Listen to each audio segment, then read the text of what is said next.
Is this part of the toolkit? I'm sorry, Is this part of the toolkit that's, I don't know, I've never seen your paperwork. okay, Anyway, the attorneys for these two organizations reviewed the law and drafted this memorandum that we're supposed to use for the arts operating with the hotel motel tax. That's the first thing. The Port Aransas Arts Center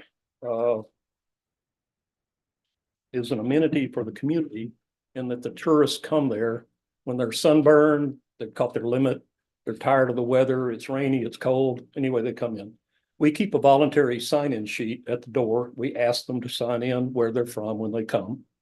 And over the years, we've been doing it for many, many years, 92.5% of the people that come into the Art Center are not from here. So that makes us assume more than likely they're staying at a hotel, motel, something like that. So we give them a place to go, we entertain them. And from the sheet of paper that I've handed out, the hotel funds can be spent for the arts. And the two parties recognize in that memorandum that the arts are an attraction for the tourist. So our form of citizen government here is that the council sets the policy. City attorney can advise, city staff can assist, implement, administrate, but the council sets the policy. They've delegated that duty to you for the hotel motel tax. So you need to think about what the policy is in your mind, not what city staff necessarily is telling you, how you want it to be. You want this process to be difficult or easy for the three nonprofits that are in town. And I will tell you a little bit of history. Most of you know that. The original policy was sent to the council and they didn't bring it up because they didn't like it. They thought it was unreasonable. And that's the word I heard when they sent it back to you guys for a second time, is to make it reasonable. I've gone through the policy and there are several parts in here that remain unreasonable. And if you don't mind, the first one, I'll read it to you so you don't have to flip the page, but it's on 9 of 25. Each event, program, or facility request will require its own application and other required supporting documents. Well, the museum has 13 or 14 events a year. The Art Center has 14 events a year. The theater has about 14 events a year. So is that an application for every one of those? A budget, a post report? It seems burdensome to me. And in addition to that, Barley Boat Works is open 5 days a week. The museum's open 3 days a week. The Art Center's open 6 days a week. We consider those like an event every day.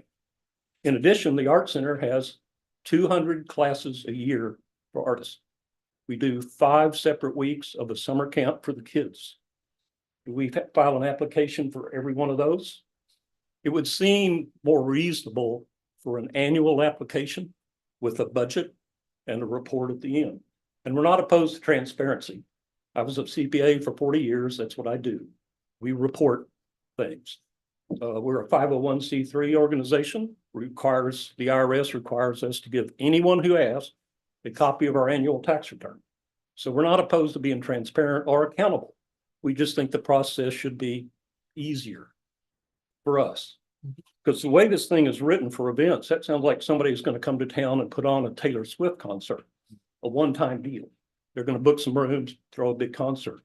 Well, we're doing it every day. We're here every day. So is the theater, so is the museum and the Barley Boat Works. So you had your 3 minutes if you want to wrap it up. Okay. Let's see.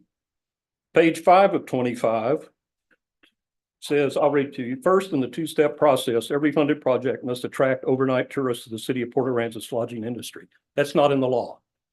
That is not in the memorandum. All it says is we have to enhance tourism according to the law. Then there's another section on page 7 of 25. All applicants should understand that the funding may decrease every year for recurring events. That's not in the law. That's up to the council to decide. It ought to be a budget item because our expenses don't go down. I mean, they just keep going up. The number of tourists keep going up. On the same page, the event organizers must track overnight stays that are booked in hotels, motels, and condominiums. That's not in the law. I get the impression, I'm sorry, that the city staff doesn't want to allocate these funds to the three nonprofits in town. And they're kind of driving you in that direction. And I'll get back to the original point. You guys set the policy for the council. They'll be the ultimate decider. So we'll see how it goes. Thank you for your time. Sorry I went over the time. Thank you. All right, next. We have. Is it Celeste? No. Oh, well, I guess it's Clip. I'm sorry, Celeste. Okay. Sorry, I wrote it really fast. I was hoping to have a packet for each one of you, but my printer issues prevented that. So I did get one copy printed from my home. I kind of want to tie on to, what Ed said. I think the key word is reasonable. And I think, some of and I also want to, point out that in what the Hotel and Lodging Association suggests, the recipient represents, performs, promotes, encourages, and otherwise makes possible artistic events. I'm not going to go through all that. They must be open to the public. Hotel occupancy tax funded programs and events are advertised and open to the general public. But here's the important one. The recipient directly enhances and promotes tourism and the convention and hotel industry with regards to requirement number 3 above. THLA and TFA agree that the statute does not require a recipient to demonstrate a set level of direct impact on tourism and convention and hotel industry to be eligible for hotel occupancy tax revenue funding. However, the demonstration of some level of direct impact on tourism and the convention and hotel industry should be required.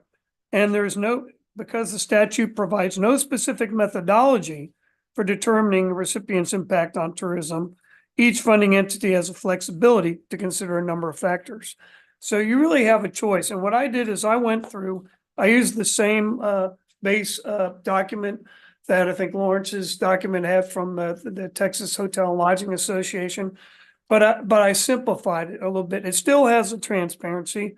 Here's the application that I came up with. And mainly it removed some, it added, along with the word events, regular activities or year-round activities as being equally, reportable and applicable for the money. And then the same thing, instead of just a post-event form, I did a post-event or annual report form to give those people that have multiple events and activities an opportunity to do one report once a year, which also cuts down your big pile of papers. Because if we did a post and pre application, here's the post for each activity, it's a tremendous amount more work for you. It's a tremendous amount of work for us. I think all those items, all those documents have the same transparency. It still requires some itemization, but it doesn't specifically hold the entity, and I specifically meant it to be for housed nonprofits within the city of Port Aransas. So if you wanted to use the one that Lawrence came up with for people coming from out of town that want to do one particular event, I think that's fine. But I think this offers the flexibility, and I hope you all look at it, and I'd be happy to send copies by email. It just makes the burden of the paperwork a little bit less. It provides, I think, an equal amount of transparency, and it kind of removes some of the things that the city has kind of insisted in your policy that really isn't necessary for the state, like decreasing funding each year.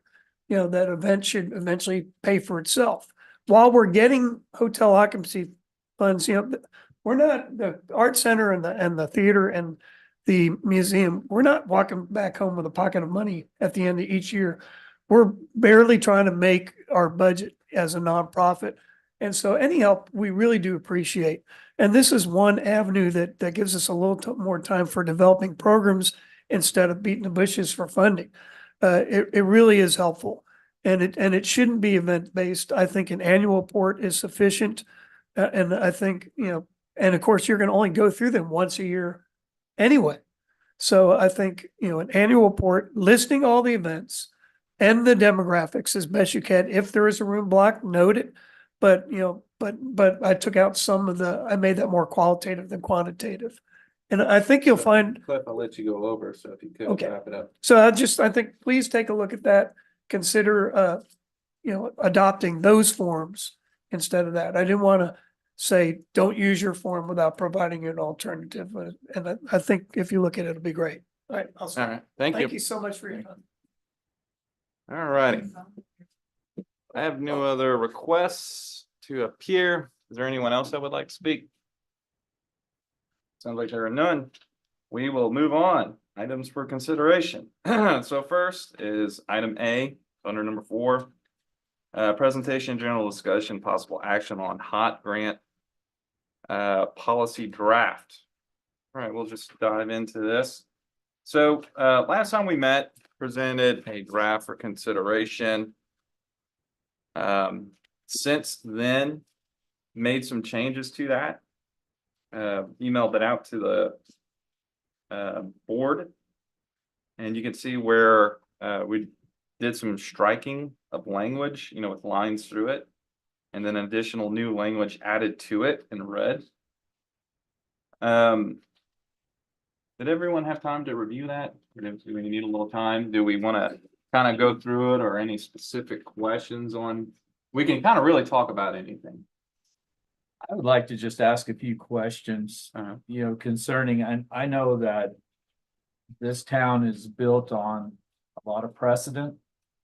The town has been built on situations that a lot of grandfathering has been done in this town. And I look at these 3 groups and I listen to what Ed said, and my wife attended the arts class last night. She come back and said, yeah, the lady next to her was from South Dakota, and there was somebody else, and they weren't from Port Aransas. And I've attended the theater itself as far as some of their special events. And I don't recognize a lot of those people as people I see in Port Aransas every day. So obviously that group that is attending some of those special events, the concerts or whatever, they are, whether they're winter Texans, they're still tourists.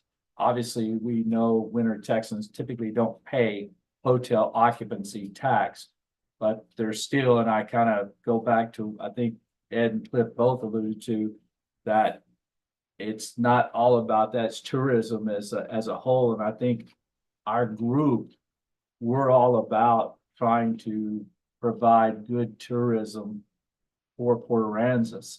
So I would like to understand, is there possibilities of, there's only 3 of these groups, and the amount of funding they're requesting in comparison to the amount of money that is rolling in, and the limited number of people that are even coming in and asking for it, that we possibly propose grandfathering, creating a precedent for these 3 groups to allow them to have their funding on a yearly basis with certain reporting. And I see, I didn't get to see what Cliff brought, but I think it makes probably perfectly good sense. And I see that the amount of paperwork that we have to do that's created by government is ridiculous. We all probably agree.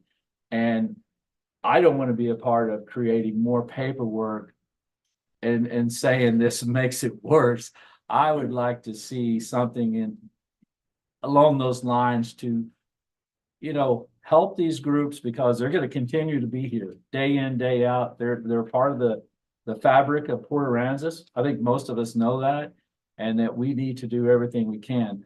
My second part of my comment, my question is, I'm trying to understand what happens to these funds in the event that we say, yeah, these people have to do all these jumps over these different hurdles that we created or is created.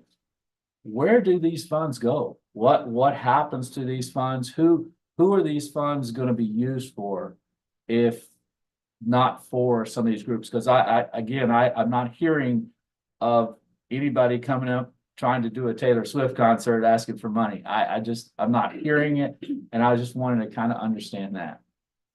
Yeah, really good questions. So basically, the question is, we all know we're trying to create this application process for people to put on their events or programs or facilities, right? That's really the three different ways you can allocate this money. Sorry about that. What's going on with that? So the question is, how else are these hot funds being expensed, right? Besides what we're doing here, right? Yeah. So, for example, hurricane recovery, it can be expensed for things like that for qualifying items. Things that promote the same category of tourist use, those facilities, the beaches for sure.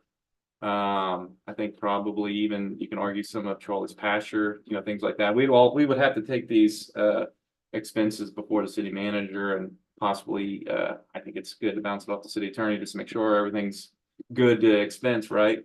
But yeah, the beach is definitely one of them. The legislature has indicated specifically Port Aransas, they named our town and other towns that they qualify to expense hot funding on the beach because that is the tourist draw, right, for all the hotels here. So a lot of, well, I don't want to say a lot. I don't know the exact amount. That's going to be with finance, all the budgeting numbers and how that breaks out. So, feel free to stop by and talk with Miss Darla for specific questions while you're here or email her. But, I will say a lot of work on the beach. We have dedicated public works crews out there constantly working the beach with the front end loaders, skiddo cans, cleanup, seaweed efforts whenever that goes on. God knows if a whale washes up, all that kind of a thing. I've heard it happen once actually. Can I ask you something real quick? So, the 7% that is contributed by each guest under the hotel occupancy tax, is that put into one particular bucket of funds, and then the 2% that we get back from the 6% we pay the state, is that put in a separate fund, or is that all inclusive of kind of what this board is supposed to advise on? Because from what I gather, the 2%, obviously we spend that money wisely because our beaches are without a doubt some of the best beaches in the country as far as cleanliness. And they might look bad at 5 o'clock when everybody leaves, but the next morning everybody shows up, they're spot on. Yeah. And so is that separate? And one thing, I was talking to the controller's office the other day and I was inquiring, there was one thing that always bothers me is that Airbnb is one of the biggest. It's not that big in Port A. I mean, Verbo is a lot bigger for this market, but they handle their own state taxes. And I've always in my mind wondered, okay, how in the world are they determining what our 2% is here in Port Aransas without us getting kind of left out? That kind of concerned me. But they tell me that when everybody files, when Airbnb files, they file by city or by jurisdiction. So they know that 2% comes back to us. So again, I guess my main question is that those buckets of funds, are they separated? How is it broken out? Because definitely the 2% we know is really dedicated towards doing what we want to do on the beach and keeping the beach up. Yeah, no, that's a great question.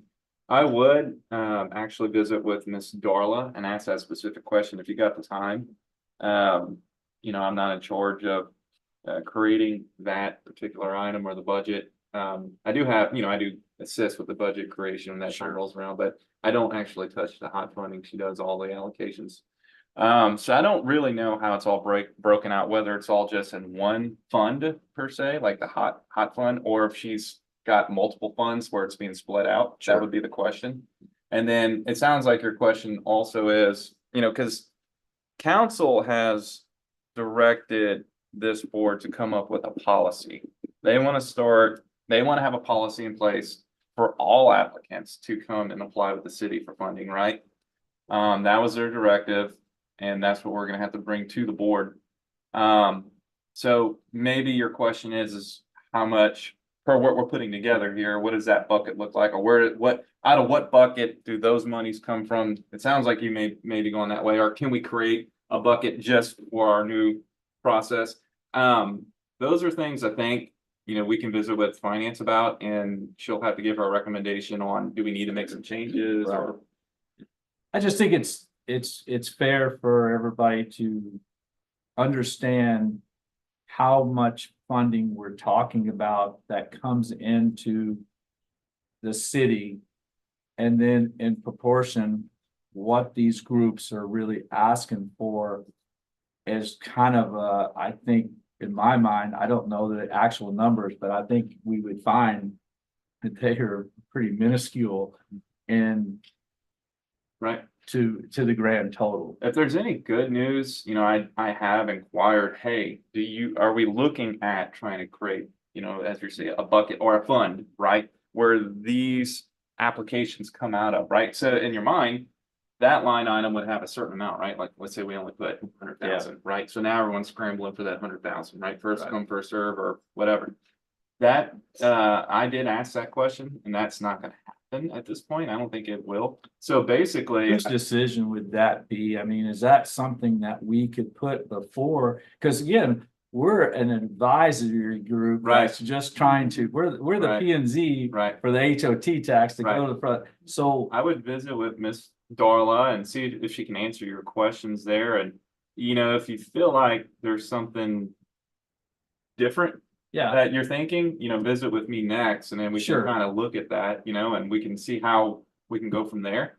I just kind of need her to give you that information first, sure. and then hear your Is kind of, it possible that as a board that we could vote on our recommendation being that we create some kind of exemption fund for these three entities?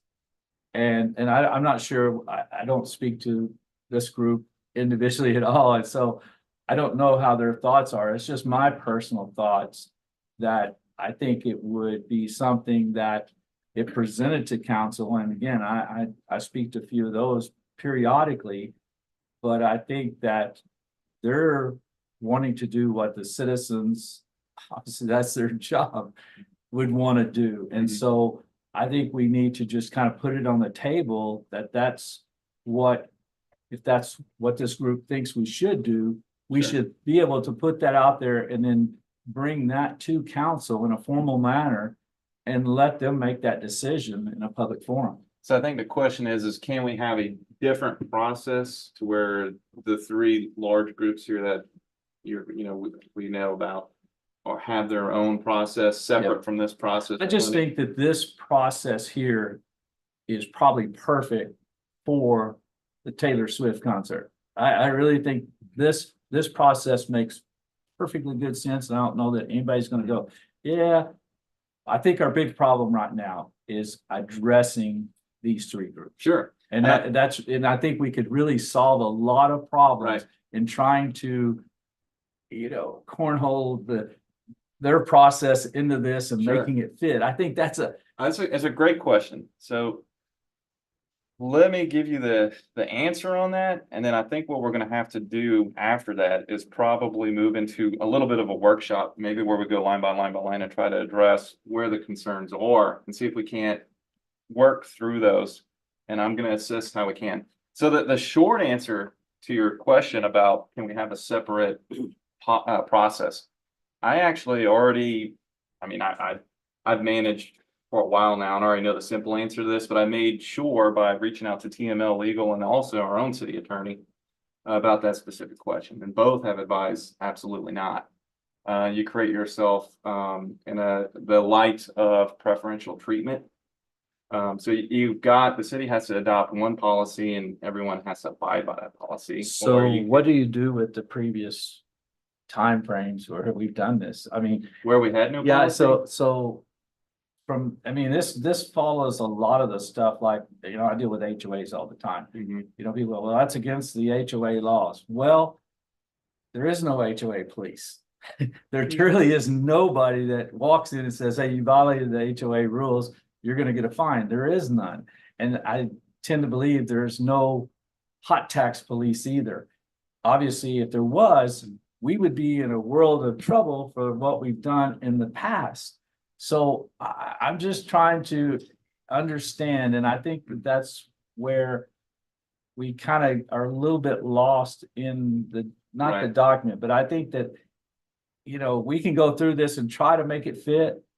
But I really think that we should take a different avenue and say this probably is the best piece of paper for these other groups, but we need to figure out how we address. And I tend to believe that our council can make dictations of what we do for these groups. We've done it with, you know, money funding to the chamber. We've done it in different ways. And again, I haven't seen the hot tax police show up lately. So again, we want to do the right thing. Sure. I know the city wants to do the right thing, Mhm. but I do know that there is a lot of gray. So the hot tax police you're talking about would be the comptroller. Yep. They're in charge of the auditing, and we do annual audits, right, as part of our process. You know, And what were those fundings called on the previous years? previous years. So it was just, the council just has budgeted, right, those requests without really hearing some sort of, I don't know what they received in hand. I wasn't part of that. So I don't know if they got any kind of application, any kind of letter. I don't know what kind of proof there is Yeah, of what the money is being expensed on, but you know, that's a little bit dicey, for audits and people like the comptroller. And I could share this with you just to make a long story short. Every city I work for, I've seen a hot policy in place. And I've never known or seen what we're saying right now before, Yeah. ever. That's the first time I've seen that. So I think the council has, given us directive that they want a policy in place and they would like for it to have some kind of solid process for everyone to use. So that's what we put together here. And, I've tried to loosen it up a little bit, knowing that we were going to come back and talk about it. And I think maybe what we can do, and I want to assist on what you're saying. yeah. Maybe we go through this Is and it let's, possible just Uh-huh. maybe to ask the other people on the board here, maybe some of their thoughts? yeah. I don't want it to For sure. just be my thought, For but sure. I think it'd be great to understand. I what agree everybody's thinking. 100%. My, Yeah. my thought is that you don't ask for a policy or change in an ordinance or a new ordinance or anything unless you're trying to address the problem. And so apparently there's been a problem identified or a reason why this needs to happen. Whether it be because it needs to pass an audit, whether it be because so there's fairness across the board. I don't know, but you don't do a policy or change in anything unless you're trying to address something that needs to be addressed. And then what is the reason why? So I think that's the question.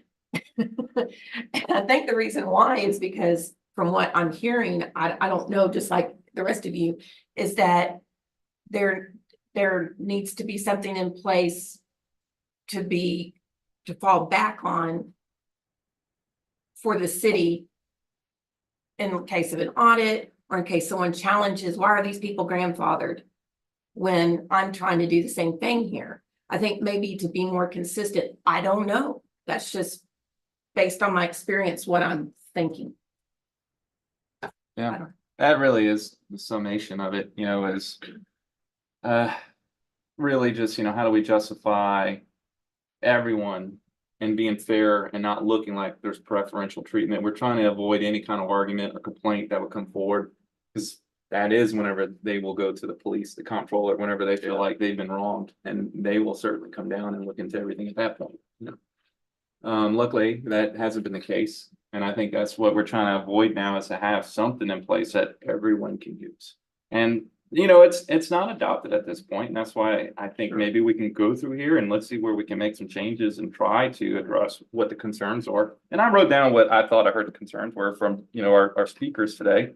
It sounded like they seem to believe that multiple apps is burdensome. They'd like prefer to have one application and not multiple. And then I think possibly the other issue is proven up issues. I don't know if you want to talk about those sort of things, or if anyone has any other things they wanted to state or talk about. I don't know if that might be the highlights of what y'all think maybe the concerns or if there are other things. I think that the speaker's concerns are valid. I mean, anytime you have a change in a policy that's gonna require things different and not a true understanding, it's daunting. Right. So I think that's just some of the concerns and Right. I don't know how we can work through it, but I certainly think that we can start. Well, great point. I'll state really quickly, and that's why on the very first page, I put submit your applications to me, and we got the deadlines in there, and the deadlines are per, we want these things before we get into the budgeting process. So that way we hear everyone in here, you guys hear their spiel, you got everything in hand. And again, I'll remind y'all, it's really up to y'all. If y'all are gonna vote for these people to be funded, it's really up to you guys' vote, and you can make any reason or no reason at all. We will just have this in hand as our guiding document, right? Are you saying there was never a document? This. First one. Yeah. That's crazy. I'm sorry. Yeah, I know. Yeah. So Which- someone, but this like, is it's what like, we're oh, doing. no one's Making 500,000, or I don't know what they did, the like, oh, you just give it to, I mean, there's nothing. That is, okay, sorry.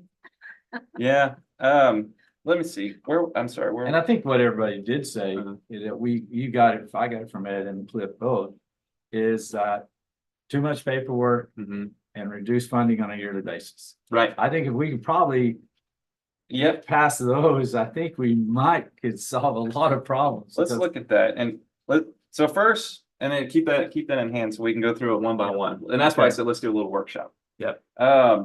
Where I was going with the bottom of the first page, you'll see my email address there. I put my contact everywhere. Any applicant that reaches out to me, I mean, whether it's the big three or anyone or someone new, I don't know, they can be anywhere. If they get in touch with me and ask me for help, I'm absolutely going to help them. How can I help you streamline this process? And if they indicate to me that they've got a lot of events, programs, facilities, right? That's kind of one of the big changes I made to this document, not just events, to make that clear. I will certainly meet with them and try to figure out how we can condense it. I'm not going to leave them out there in the cold. We will do our best to bring to the board what I think is the least amount of work as possible. I don't want to do a whole bunch of extra work either. So I will work with them to try to condense it as best as we can. But there's just going to be a certain way we have to do things. So if they reach out to me, I guess what I'm saying is we'll go through it. I'll assist them. The next item you were saying was the language about May. It's on page 4. Okay. All applicants should understand that potential hot board funding, I changed it to may decrease every year for reoccurring events. Would was in there because that's just really standard language, what you see with most other cities. I went ahead and changed that to may. And then I also put an explanation behind that. It is the intent of the city to provide stewardship and equitable disbursement of the funding in order to encourage new programs, events, facilities. And I've seen this before at a previous city. We literally ran down the hot funding to null. It went negative. Unfortunately, that happens in some cities. We had that many applications. Our applications grew and grew and grew every year. And I know that's going to happen here 100%. We are going to get really busy after some time. Word's going to get out. We're going to have a lot of applicants, a lot to consider. And I actually seen it in a city where we actually expensed more than what we actually had in the fund. And that kind of caused a lot of heartache. And I don't think that's, something we need to worry about here. I don't think so. But, what I've learned from that though is, the city really wants to encourage, right? And I would hope our lodging industry would want us to encourage using this money, getting more and more, attracting more programs, events, and facilities, right? Because I know there is a lot to do here in great facilities, and we definitely want to help those people. But we also want to keep our lens on how do we get more, right? How do we keep people continually going here? And that's where you guys can help me, especially Steve. I know when are the dead times and stuff like that. We can probably start talking with people. How can we start something new? Bring us an application for this time, this thing. Here's a the people we'd like for you to talk to work with in those lodging industries. Let's coordinate this together. That kind of stuff is what really this policy and really the spirit of giving these hot applications and fundings out are about. So I changed that to May. It's really, again, up to this board, how they vote. If you wanted, and again, when we hear an application, for example, let's say they're applying for, $10,000, we go through everything. Let's say, 4 of y'all feel like, let's give them the 100% request. And one person might say, well, I feel like this one item in the budget, I don't really feel like it fits. I want to give them 9,000, right? We'll go through that discussion, but in the end, the vote of 4 here is going to pass how you guys feel about that application. And that's why I say May. It's Ask you a quick question. Mhm. The people coming up, is that just for special events, like once a year thing, or is that people like these guys that are all year round? yeah, all of it qualifies. Yep, one process for No, I everyone mean, is that the people that you have to come and asking for an for application. special events?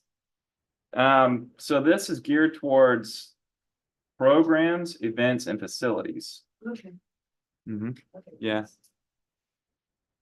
So when you change, when I read through this, at first it just said special events, and I like the change in the language to include programs or facilities, because to me, a program is the whole First Fridays, or is that to me is a program Right. as one, like whatever it is. And so that helped, because instead of it being a special event, a program could, to me, encompass 12 things 12 dates in a year. Or So in the past, there was no application? No. How did like the Arts Center tell you what they wanted or requesting? I'm not Like an quite email? sure how the process Oh, works. okay. Is it, I is didn't- it fair that we? I haven't could- received any information on that. Could But you have give you us? gotten funding before? Sorry? Have the Art Center or the museum gotten funding before? Yes. Yes. And how did you ask for it? So we would make a formal request and presentation to the city council. Okay. And we provide data, to back it up. So they got usually a handout, a packet, and then usually a slide presentation. Sometimes, like the theater one time, I think, sometimes they do just get up there and give a speech. And then we use data that we collect, when people sign in. And then the first time we got money was 3 years ago.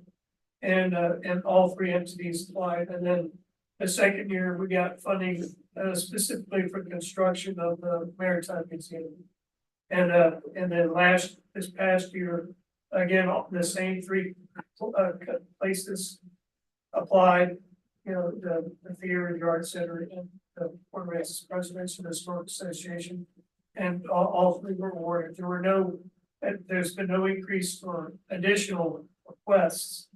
It was the same 3, all 3 years. Each group provided a presentation, usually a handout, and usually we would give an oral report and updates to the city council.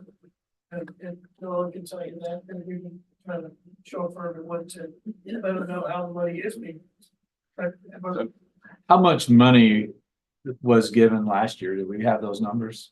What that looks like? I know these 2 guys probably know. Art Center and the theater got $50,000 and the museum got 125. Yeah, and I think. that's That's this year. Yeah, it's 50 the year before. And the year that it was 50, we had some requirements about actually spending the money directly on advertising Port Aransas. We were told, we gave the chamber 20,000 of the 50, which I kind of never understood. Why would you give us 50 and then tell us to give the chamber 20? No big deal, but it just seems strange. Thank you for that. So were balance sheets, P&Ls, and were balance sheets, P&Ls and budgets, were they reports provided at that time on a written basis, or was just an oral presentation? we actually gave them documents with our budget. Yeah. So, Cause it just seems to me that you provide those three basic documents.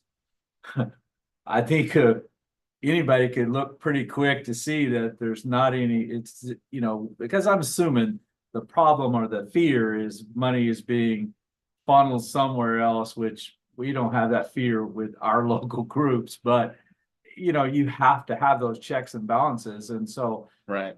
to me, that tends We to, account for those as restricted funds. right, They're over here and we can report exactly how much money of those restricted funds we spent on whatever it was we spent on. gotcha. We do that. No, that makes perfectly good And I'm sense. glad you brought that up because I'd like to remind the board, us being a local entity, everything's, requestable, right? Anyone makes an info request anytime, we have to provide it over. It's on a deadline by law.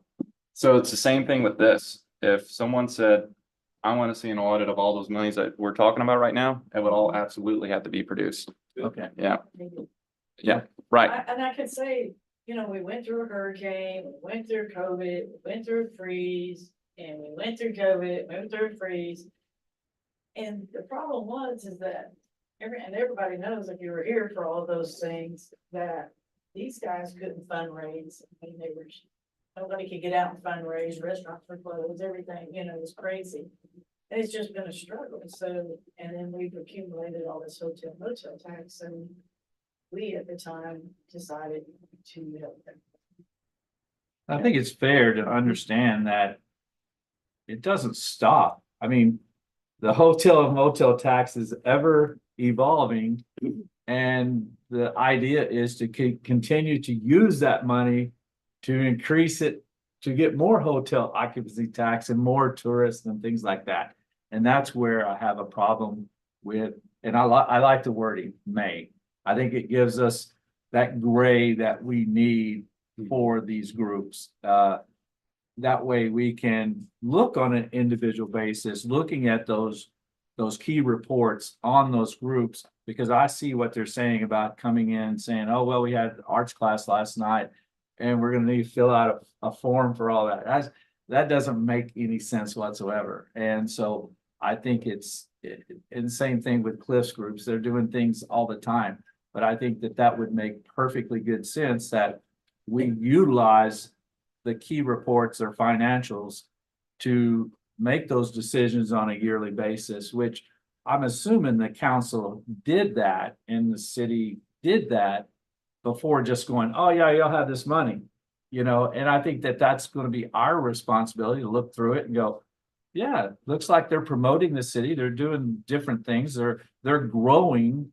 And if they're growing, they're trying to grow more tourism, which in fact is what we're trying to do is grow everything, grow more tourism, make people that are coming to Port Ego, this is the place I want to go.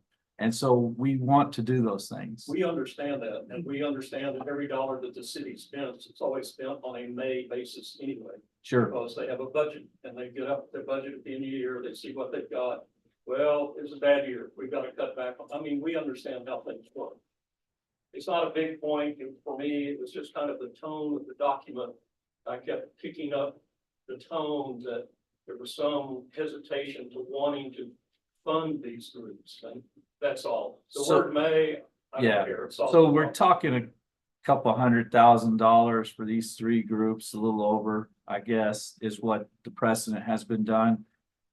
Lawrence, can you share what we took in HOT tax this year and what the balance is as of today? You know what?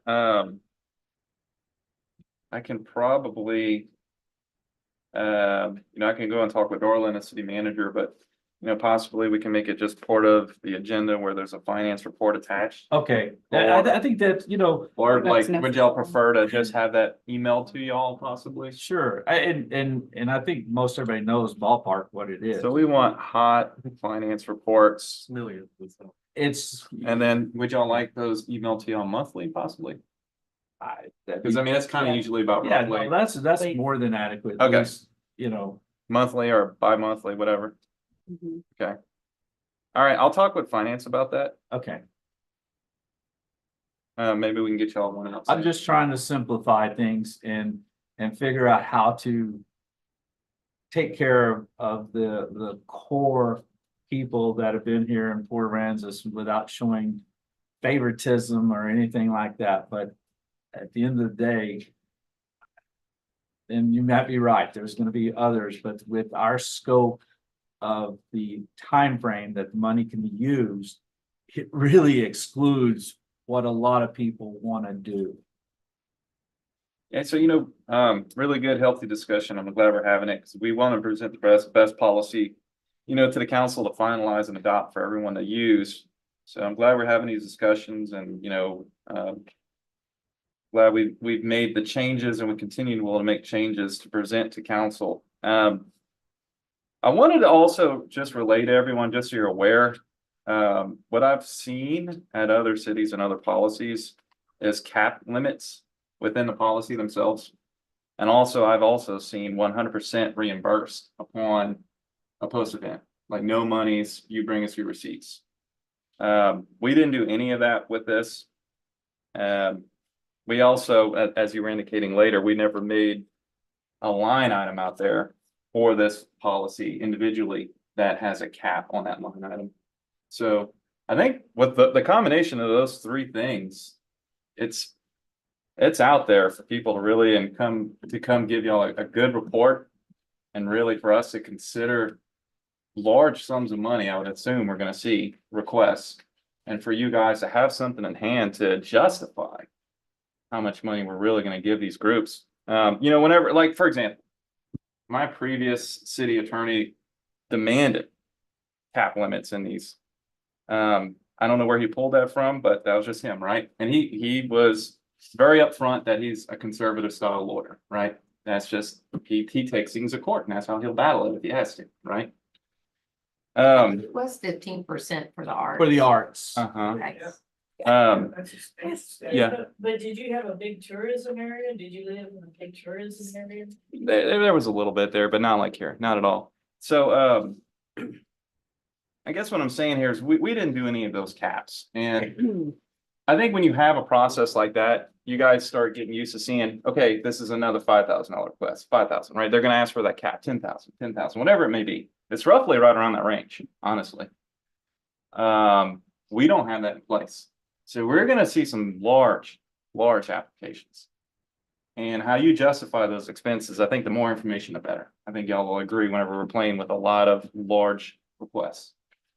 So I just wanted to point that out. I do have a question on page 4, when it says under requests and all the cases of the hot tap shall annually retain 20%. Yes. Is that going against what you just said though? Yeah. So we're on the, where we're talking about the 20% on the front, I was going to mention that. That's the one caveat. We are requesting for them to come and do that follow-up report.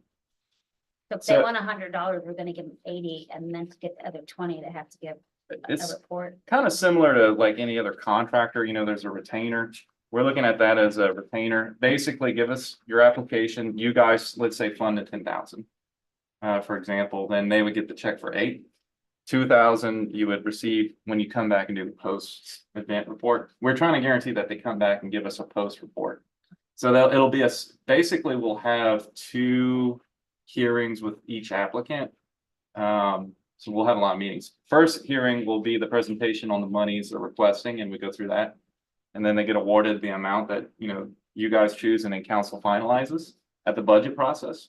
And then we're requesting, and if you guys if y'all want to change that 20, we can, I'm glad you bring that up. We're trying to have them come back and give us that post-event report, so y'all know how successful that event was. And that's the point or thought behind the retainer. We really want them to come back, and tell us what happened. What did they do with the monies? How did the event go? We want to hear that great story, right? And the reason is, you guys know the lodging industry. How can we make it better? These guys are going to be here talking about their event, and y'all have so much to say about how it can be better next year when you bring your application next year, I figure if we don't give you the report, you won't give us money next year. There's plenty of incentive for us. The board can choose that. Yes. Yeah, that's a lot simpler instead of adding another step in the process. I mean, if people aren't being responsible and giving a post then or annual report, which is but I modified it to, you know, that they shouldn't be considered for funding a fund, you know, that's Right. an immediate and direct consequence that makes sense. Without adding another step. Right. That's For us, me. the 20% is fine. Sure, I sure. mean, we're coming back. We're gonna be giving you the report, so And for I've us, seen, it doesn't matter. Your budget may be different. I get it. And I've seen it before too, where people come and do a large application and they have an event and it was a total failure and they just disappear, right? And they got all the monies and next thing you know, people are, even the news will show up. What was all that about? How much did you give them? You know, and then they're gonna wanna probably come talk to Steve now. Steve volunteered to be the head. I'm just, you know, I'm just joking. I'll take care of it, but I'll talk with you before I talk with them. But yeah, if you guys would like to maybe knock that down, I mean, would y'all like to see 15, 10, or? I don't know that that's overly big problem. Y'all think that? I mean, again, that's a little bit of a hook to come back and whether it's, you know, the three groups that we're talking about or whether it's anybody else, I think it's probably a fair ask. I really do. I think that, you know, they'll come back and that way they make sure they get funded and it keeps going. I'm just in my mind trying to, you know, I see, you know, they have different things that University of Texas has different programs for the kids and things like that. They never asked for any money and I don't see any major events that has happened or is happening. I mean, it doesn't seem like the police foundation doesn't come ask for funding. The education foundation, they seem to do pretty good on their own. So I'm trying to understand where these other groups might be coming in. Barbecue cook-offs, Mhm. Okay, oyster fests. Yeah. Shrimperies. and those are all probably minor that, and again, in the grand scheme of thing of the millions of dollars that we take in, Mhm. they're all just gonna be kind of minor compared to even these three. They're gonna be like, oh, we need $5,000, you know, for help to advertise it or whatever. So You know, each one of those groups you mentioned, though, they certainly all do qualify, and who knows, they may show up. That's very possible. but I mean, again, then we look at their actual, you know, their 501c3 documentation reports. And you quickly can identify, well, they're doing pretty good and they're donating X amount of dollars to this fund or X amount of dollars to this, you know, for scholarships and you can only give so many scholarships. You're gonna have to bring in more kids to give more scholarships. I don't know. yeah. Yeah, it doesn't. Yeah. And so I think we'll probably see Sandfest. We'll see a lot of different fests. But you know, what I FanFest is funded through the chamber from my end. is that what it is? Okay. So and I'm Yeah. glad you, Celeste is, are you on, you're on the Sandfest board, right? Yeah, they assist, but they're not funding it by any means. the Okay. chamber's not. We use a lot of Okay. sponsorships for that. So I'm glad you brought that up. I did talk with, you know, the executive over there and basically we had the discussion, we don't want double dippers. Yep. So I need to get a list from him and we're gonna work through that. So that way, if someone does submit an application, I'll catch that on the list he provides me. And, you know, we're gonna just say, hey, you know, I apologize, you really are getting funding from a hot funding already, right? So we'll try to get through It's that. just kind of, I don't know, confusing to think, well, the chamber can give money. That's truly hot tax money that went to the chamber. I'm not disagreeing And with you it. can I'm have just, that as a question on your application, but you receive Yes, funding. yeah. That's a great idea. We can do that.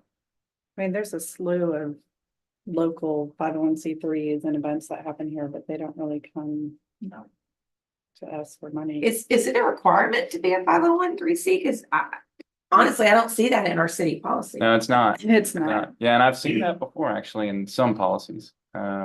Corpus has it for their arts one specifically.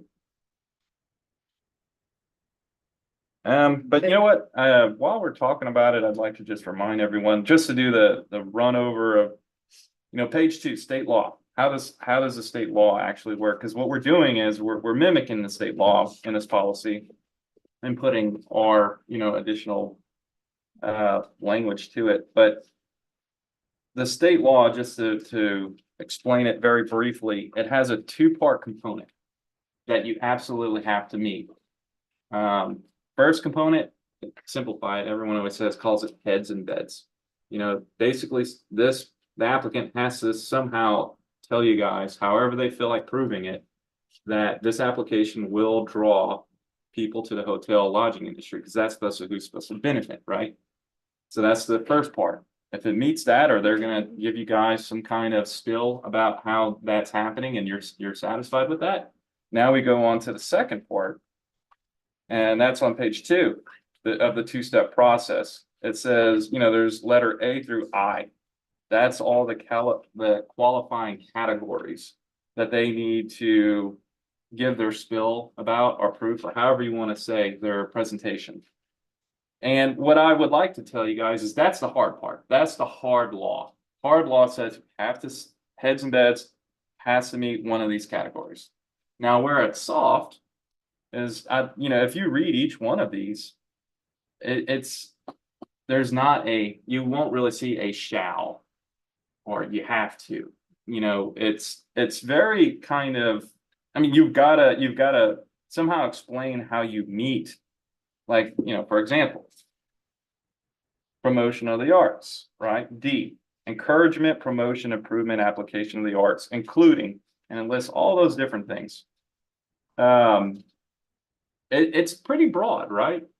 So I feel like if someone feels like they meet that, well, they'll come in and explain how they do. And we don't have in here, as this document that was shared with us, and I read it myself, a exact formula that they need to prove up, right? They just need to do some kind of proving up. And that's why, if you go reasonable. right on page 4, I tried to add another line item in there. You know, where it says, if you see in red, number 5 on page 4, any other proposed means applicant wants to do for documenting and demonstrating an increase in overnight stays, right? I kind of give some examples on here how they can prove it up. Prior impact. We also added on number 2, lodging signatory form. That's a new form that we've created, and we'll go through that next as the next agenda item. It was recommended to me to present to you guys as another aid or tool for them to, or for people that prove up, you know, historic attendance, proposed marketing plan. And then number 5, it's just, number 5 is the catch-all. Please explain to us any way you propose that satisfies this board that you're meeting the two-step process. So I wanted to, you know, just get it through to everyone that this isn't a hard process where you have to do number 1, you have to do number 3. Really, it's up to this board. Give us a good presentation. Give us something as you, how did you mention it a little while ago? Reasonable, right? That's all, well, that's all it says. Is Right. That's a It's- good, the only way we can't fund it is if we don't find it reasonable right. at all. And This is so not gonna. This is where it gets a little foggy for me, is that, okay, 501c3, that tells you not for profit. That's what that says, not for profit. The next guy walks in the door, I'm doing the Taylor Swift concert and I'm gonna get her a new jet, and you know, I need money, but I'm putting heads in beds. So is there a component along those lines? You see what I'm saying, is that why would we need to fund somebody they're putting heads in beds, but it's gonna put money in their pocket, you know, as a It's about profit. like building a football stadium. Right? Yeah. If we don't pay them, somebody else will. Yeah, It's benefiting our yeah. tourism. So it definitely is not just 501c3s. It's definitely for people that are gonna make money. Mhm. Yeah. And that's what I think the policy you talk about, go back to what the problems could be. Yeah. Or why about the policy is that I think as Port Aransas gets more and more on the map and everything else, that you're gonna start seeing some of these people that's what they do. They're event organizers. Yep. And they're gonna say, we're a business. And Port Aransas has the stage. And you have to kind of throw out the component that they that they don't need help. They're just gonna help us by putting heads in beds. Right. So it's a totally different component, I guess, altogether. Right.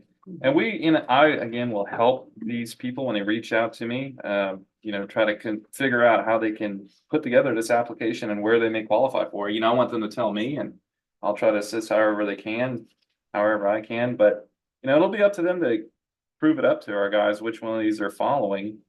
Probably a lot of times, like, let's say the budget, we really break down the budget, and that's why it's good to have the budget.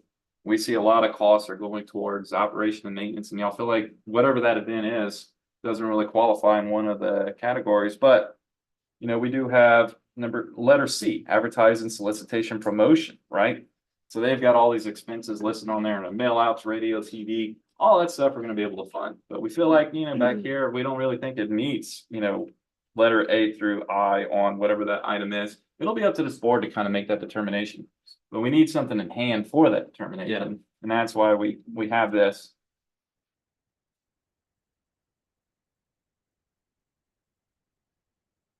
I think creating a policy is gonna have people come out of the woodwork.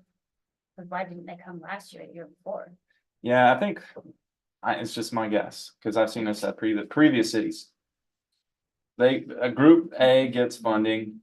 They go and tell group B, group C, and just grows and grows and grows and grows every year. Hey, are you thinking about doing an event? Did you know you can go get funding? Here's how you get a hold of it. Here's the information.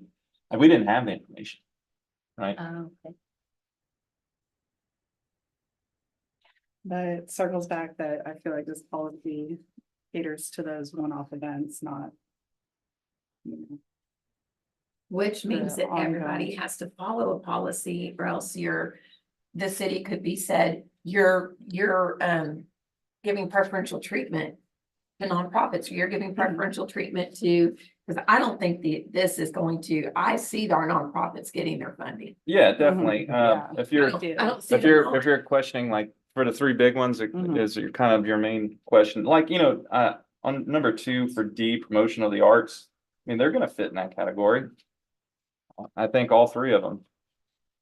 They just have to come in and give a report about how they're putting heads in beds, really on the program that's going on in the facility, right? In our facility, here's program A, program B, program C. I'm sorry, there's gonna be multiple applications, but really need to have it per event, per program, right? Like, let's say it's a painting class. Well, that program, we'll look at it for the whole year, and we'll condense that down onto one application, So it right? could be all their educational classes. One. Mm-hmm, All the first Fridays or all the. right. However, Right. however the nonprofit wants to. Correct. it. I mean, couldn't you word it like they don't have an ending and beginning? So couldn't we word it where like Taylor Swift concert is gonna be an ending and or beginning and ending, but they're ongoing. So couldn't something that be like ongoing That's a great be, question. like condensed for like one report? Cause I agree that nobody wants to read all this or. And I think that's what, I haven't seen what Cliff brought up, but that's kind of what he proposed, I think, was more of a, Melinda's making copies. okay, And, because I really do think, that there's a lot of validity in that. I don't see why it has to be event based. If there's ongoing, and I use the term, year-long activities. I think they hold just as much weight, and I think they can be I mean, they could rated. say in their application, they're January 1st to whatever, December 31st. Right. So that's Yeah. that is their event, Sure, You have an yeah. Application process Yes. for one event. but that's Have a your separate event. Section. And then have, I- and then Yeah. I think what we'll do is we'll, Decide if you want 1, 5, 10, 15, whatever it is, fall into categories. Everybody's being treated the same. Mhm. It's just that if you've got multiple events, you don't have to have multiple applications. That's all we're trying to get around. and I think that's a fair thing that, these are ongoing events versus, because most of the ones we're talking here, they're gonna line up for one day. right. But here's the weekend. caveat. The reason we're on, the first page, we're calling for, we accept applications March 1st through 31st. That's coming up. And that's why we need to get this thing adopted so people can start submitting. I would say that Um, they're gonna say their event is January 1st to December 31st. Right. and that then- covers the whole year, Their Yeah. program. their program. April 1st through June 15th is when we'll be hearing those, right? And then coming up with a vote on how y'all propose or not propose or semi-propose each application. That'll then go to, I collect all that information and then I then bring that to city council. We have, the budgeting process, and that's the reason why we have these specific dates. The budgeting process usually kicks off right after we are done and hearing those applications, like early summer.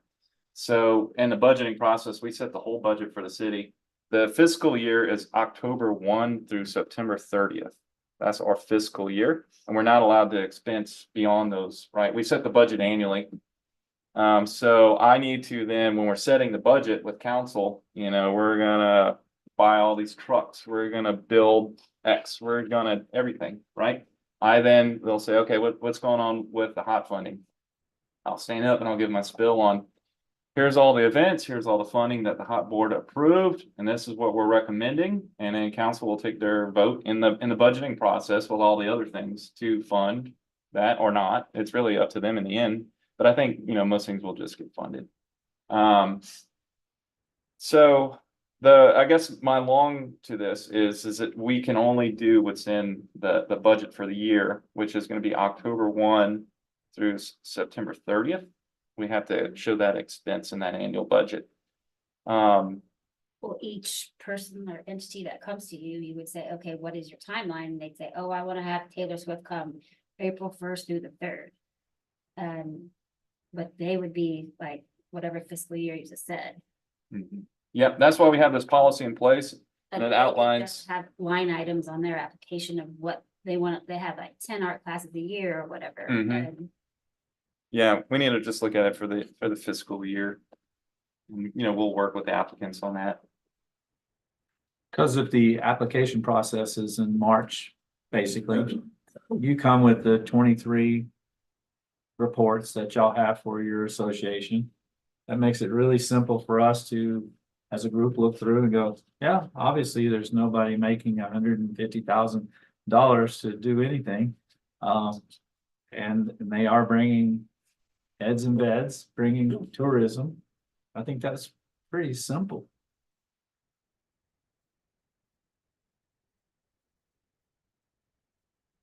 And some of the measurement of impact is not always easy to prove up as simple as room blocks, and. I think And it's, also we're not only supporting the hotel industry, the SCRs, but we're also the support groups too, because. The winter Texans, you're right, a lot of them don't feed, and some do.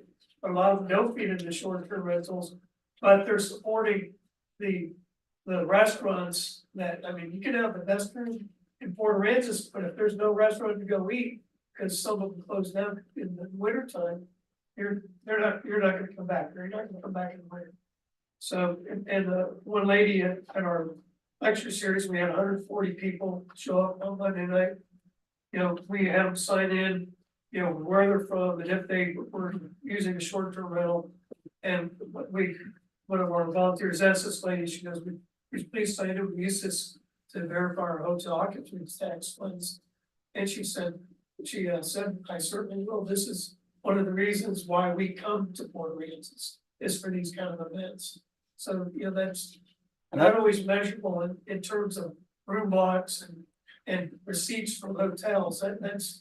That's a tremendous burden to try to gather all this information. So think about how many places people can stay in Port Aransas. But yet in our demographics, when they sign in, they have to identify whether they stayed simply, and this was Scott Jocelyn's suggestion. Are you staying in a hotel, motel, or short-term rental?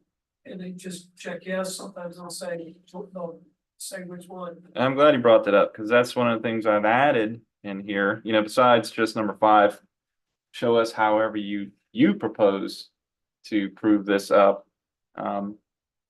We added the lodging signatory list, and that's one of our items we'll get to after the policy. But it's just to make it brief, it's a form that we've created to just kind of hand out there with the rest of our materials whenever people, request these items. It just says on there, it's name, date, list your hometown.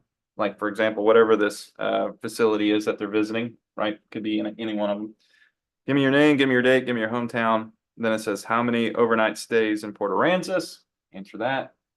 And then what events, programs, facilities are you attending, right? And then hopefully these groups can just have people sign this in and then bring this.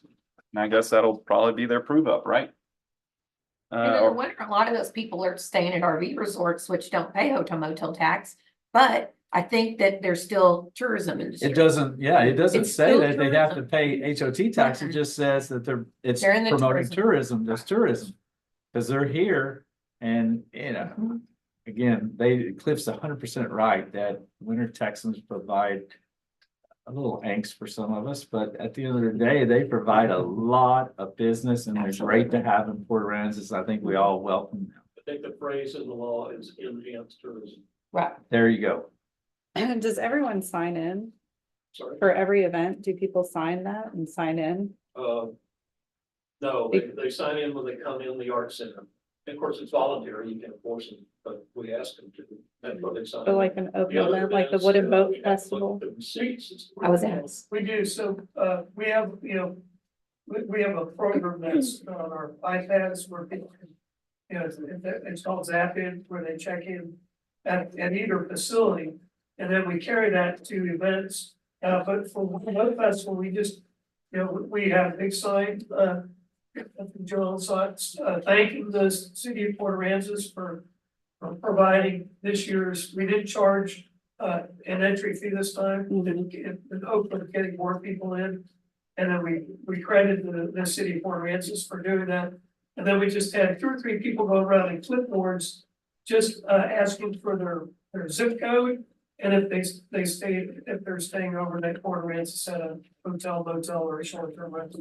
So we did collect that. Well, that's addition of Scott's. Not just the zip code and that Yeah. they're saying, because some people don't have to put their names or something. People, that, they don't want to give their email address, they don't want to give their address because they're afraid they're gonna get, Yeah. spam, but they will give you where they're from, either city and state or just the zip code as Scott suggested, and then just where they're staying. So, and we try to collect that at every event. Which is important, because if you know where they're staying in their zip codes, then you'll know where your advertising could make a bigger impact. Mm-hmm. And that we're not requesting on this form, and although we'll look at it later, tell us where you're staying. We're just saying how many overnight stays and then where are you attending? So, whenever we get to that item, if you guys would like to make some adjustments or any other recommendations, we can look at that. But, that form is kind of tied back to what we were looking at on page 4. I don't know if there are any other ideas you'd like to see. And that's kind of why I added number 5 is leaving it up to the applicant to prove it up to you guys, however means they propose. Just as long as it's documented and it's demonstrating some kind of way. I think that line 5 is really good. And then it'll be up to this board again. I like saying that because it's really up to you guys. And then I'll bring this up, the council I budget to finalize it. I think if you could just tweak the application to have a start date and ending date, then hopefully they could do it for the whole year or whatever fiscal year. I'm explain it one more time. I'm Well, sorry. like, if you could say, okay, I'm bringing Taylor Swift here. And she's gonna be here April 1st to the 3rd, so I'm gonna pull out my application for April 1st to the 3rd, because May 5th, you don't really care that she's gone. So, have a beginning date, ending date, like if someone's coming for Samfest, it's really only 3 days or whatever. Right. So they would write down, yeah, we're having these 3 days. You're kind of pointing out like if their event occurs before. Well, no, it doesn't matter when it occurred, I'm just saying they're gonna say that their event If is it's a one-off event or. if 12 it's months or an annual whatever. The duration. the duration, yeah. So that would be in the application, so when is your beginning and ending for this event? Right. If you're not gonna, I I don't don't know how to. then the best way to sum that up is whenever we're crafting this, I'll work my best with them to make them realize, and it says it in here. You will not get your check, all our applicants that we'll see soon. First disbursement doesn't happen until October. Reason being is this summer, we're gonna set the budget for the next fiscal year, right, which begins October 1. That's when checks will be cut. The council has to approve the budget, right? So that event will be anywhere in that calendar fiscal year, October to September, right? That's all the monies we're allowed to give at that point. We can't really go beyond that because that'll be on the next budget and that'll have to have its own process of hearing. And Or that, they would just use that as the timeline. Like Taylor Swift's only here for 2 days, so you say, I wanna bring the money from May 1st and 2nd. And they're saying, well, we want money from whatever their fiscal year is. A beginning and an ending. And I think the fair thing they could do easily is put these sub events, you know, here's who we are, this is what we do. We're gonna have 14 of these sub events. We're gonna have 12 of these sub events. And it summarizes all the events that they're gonna be doing from that time frame. And, you know, and then at the end of the day, I still go back to all we need to see is reporting of where the monies went. Mhm. And, you know, a P&L or a budget summary, all those And things then quickly when they only show. get their last 20%, they come. I don't know what the timeline would be and say, okay, this is what we've been doing. This is, you know, they give us their report and we're like, oh yeah, y'all doing great. And then we give them the rest of the 20%. right, what I put in the policy and also on the post-event application that they fill out. I changed it from 30 days to 60. After the event's completion, to come and give us that post-event. So we'll get all those scheduled up. I'll let you guys know, hey, they're ready to give us our event. When are y'all good? We'll coordinate all that. So it's 60 days after the event happens. Really, you want it to happen as close as possible to the event because you want that good information and hear how excited they were of how successful it was, right? If it gets really far out from the event, then they kind of forget things. But I loosened it to 60 to give them a little bit more leeway and not hold them to 30. The board thinks that's good. For the budget, I think I'd like to just remind everyone, the reason why we'd like to see applications per program or event, facility, however it's gonna be crafted, it's up to that applicant, right? I don't know how they're gonna craft whatever it may be, as long as it qualifies, right? The two-step process. You don't want to see a bunch of things commingled in a budget, right? You don't want to see, we got program A, B, and C. I mean, maybe it can be. I'll work with the applicants on that, but you don't want to have a lot of different, what I want to call different qualifying items kind of commingled, right? You want to see a good budget that can make sense to you, how it's all broke out. That's really hard to explain without having a couple examples for us to look at, but Be again, able to substantiate success or non-success. And what quantifies success? You don't know unless you have components. In my opinion. And then again, we go back to a chili cook-off or a barbecue. You know, tons of people come through. You're not gonna get an idea of who's who. I mean, it's almost impossible to truly understand who comes through there. I never sign in anything. I never. right. And Now- our burden is gonna be on them, Right. our policy. Correct, because So they're gonna have to do it. if they come in here and they give y'all a horrible post follow-up, are y'all gonna be happy with that? I don't know. Yeah. But it's kind of like what you're saying. I'm losing my train of thought. Go ahead. No, I just, I can see that it's very hard sometimes. Probably these groups are gonna do it better than anybody. Absolutely.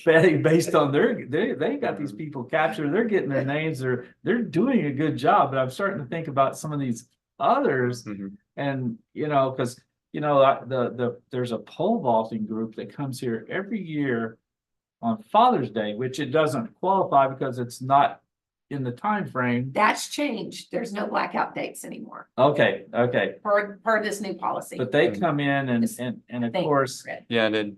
they're coming on a busy weekend and wanting discounts and blocks of rooms, and you're kind of like, that's a tough one, Cause I'm beholden to a bunch of owners that are going, well, we discounting, on Father's Day, or not that it's a huge day, it's not a sellout or anything, but again, they do come every year. and Mother's they- Day is.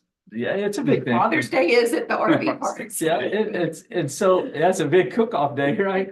But they come in, and so those groups probably could qualify because there's not a ton of pole vaulters to my knowledge in Port Aransas. So those people are coming in and they're bringing their families, so that's a type of thing I would see that they possibly could qualify. And you're bringing something to mind. I'm glad you're talking about it. So, in the law, it talks about that first step, bringing heads and beds. In reality, it's tourism, right? Yeah. And they define that as people from outside the city limits coming here, staying here. I know we'll have a lot of locals attending these. That's great. But what we're really interested in these reports and how the money gets supposed to be qualified, it's back to tourism, and that's defined as people coming from out. And I mean, I've even heard arguments from out the region. But I think it's really up to the board how they consider that. Just someone coming from outside of us staying here, right? Investing those dollars here. And then back to what you were saying, and I lost my train of thought, now it's back. I think if we start seeing year after year after year, because we will, the reoccurring applicants, right? Once we have an applicant, believe me, they'll keep coming back, right? I think after you see those for so long and their budgets and going to those events and knowing how successful or not they were, eventually you'll catch on about, hey man, I don't really believe this one line item here. Why is it so hefty? That's not what I'm seeing out there. I think it's going to take a little experience and reoccurrence for you guys to start calling people to the floor about what they're reporting. I'm not pointing anyone, I meant like someone standing up here giving a presentation. Give us an explanation why this is this way. That's not what I've seen the past couple of years, right? It's really up to this board to ask those tough questions and then fund, as you guys, believe it to fall out in the grand scheme of things according to this policy. Oh, I think it's fair. Just to go on a little bit more about the policy, but really like the back half of things, I just wanted to point out that it's just kind of a catch-all. It's more good information, where we're talking about, getting your permits, asking them to comply with the law, vendors and exhibits, sponsors, giving us copies of your insurance, force majeure, cancellation, all that sort of thing, and then signing on the back that they've read this policy, they understand, and they're gonna kind of abide. That's just a lot of other, what I want to call just professionalism to document, making sure we've got applicants that are serious and are gonna abide by the law, because I've seen some people actually throw events that broke the law, and we don't want to be a part of that, right? Wow. So we kind of got this stuff in place. We want to make sure that they're not going to get out of control. In fact, I talked with the chief of police. We're going to stay in, the lieutenant, close contact about what kind of new events are coming to town. I'm going to keep them apprised of what's going on, so we do have that presence, of public safety there, right? Because we may get some huge event, and so you're going to need police, fire, medical, right, stations. So we've got a lot of things like that to consider, and that's kind of why a lot of this other language is in here.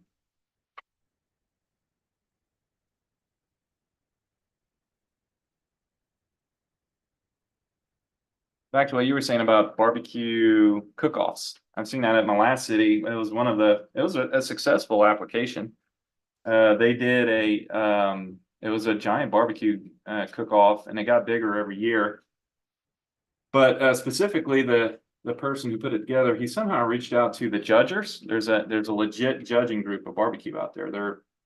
They're like I don't know if they're a 501c3, but there's something professional like that.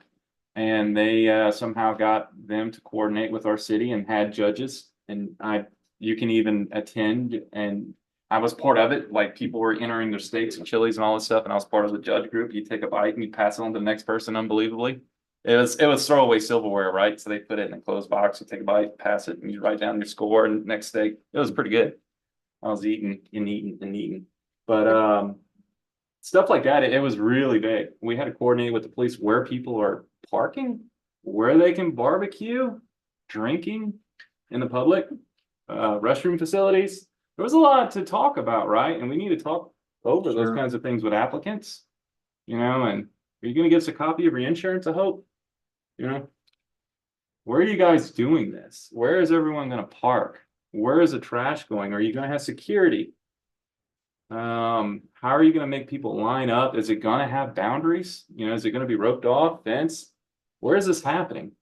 Did you talk with the building department? Did you talk with the police? Did you talk with the county? Because that can probably even occur. I mean, people can come here and request funding and then throw an event in the county and not even the city limits. It's possible. And that's up to the board to, put their input about that. They may say, well, people are staying here, It could. So just things to consider. That's a lot of the other parts of this policy, right? And that, I mean, if that's not captured, you're getting kind of close to the willy-nilliness out there. So I think it's a pretty good document. And if we need to make any other adjustments, or if there's any other considerations, things I want to add or amend. I'm not sure we're really gonna know totally what we need to amend or look at until we have a few to compare it to. I mean, and apply it to. I think it looks like it's all encompassing for the most part, but again, I think there could be some little cracks here and there that we might have to amend at a later time, but I think I think right now, what I'm hearing from the three organizations that have typically received the funding is they want to know how these forms and reporting are going to fit into their current program. And I think that that's really the biggest, without being burdensome, and I think that that help will be offered from what I'm understanding, if that come talk to you. Definitely. Yeah. That's why my email address is on here. And I think I put it on each application, how to get a hold of City Hall with my email address. Yeah, it's on the applications. It says when the applications will be accepted, due dates, and submit to Assistant City Manager, my email, address, phone number. And I think it would be nice if, as committee members, if whatever conversation takes place and however they were guided as to the best way to meet their needs for funding, that we're privy to that in case somebody comes to us for help. We can assist too, or if they come to us for help in how to group or have these forms fit their current programs and funding, that we know we're privy to what. I would suggest, so you don't burden yourselves, just say, hey, did you talk with Lawrence? Did he work with you? And then if they don't start there, have them start there and then say, hey, after all that, if you feel like you still want to come talk to me, to you guys. And then, call me on the side and, hey, what's going on here? Can we do something different? We'll have those conversations. But if they at least start with me, you just feel free to throw me out there. So that way people are not taking up a lot of your time. I mean, talk to whoever you like and help whoever you want, but I want to throw that out there too. I'm going to be there to help these people, and it'll be good for us to go through it together because that's what I'm here for. We all want them funded. We want. Yeah. I'm gonna do my best to get them funded and present the best application to you guys as I can. And if there's something crazy and we can't agree or something like that, I'll always tell you guys in the meeting what my thoughts are. But again, you're the board member, so you have the vote. And again, you can prove it 100% as is, or amend it, or not fund it, or you could say, I would like to see more information. Why don't we reschedule to have you back here in a week? This is the things I want you to go and get. And for example, I'm gonna throw this out there. Yeah, do you have a TBAC? Do you even know who the TBAC? You're gonna have alcohol on your event, can I see that you've got a copy of that license? Or you guys may ask for things like that. It's really up to you.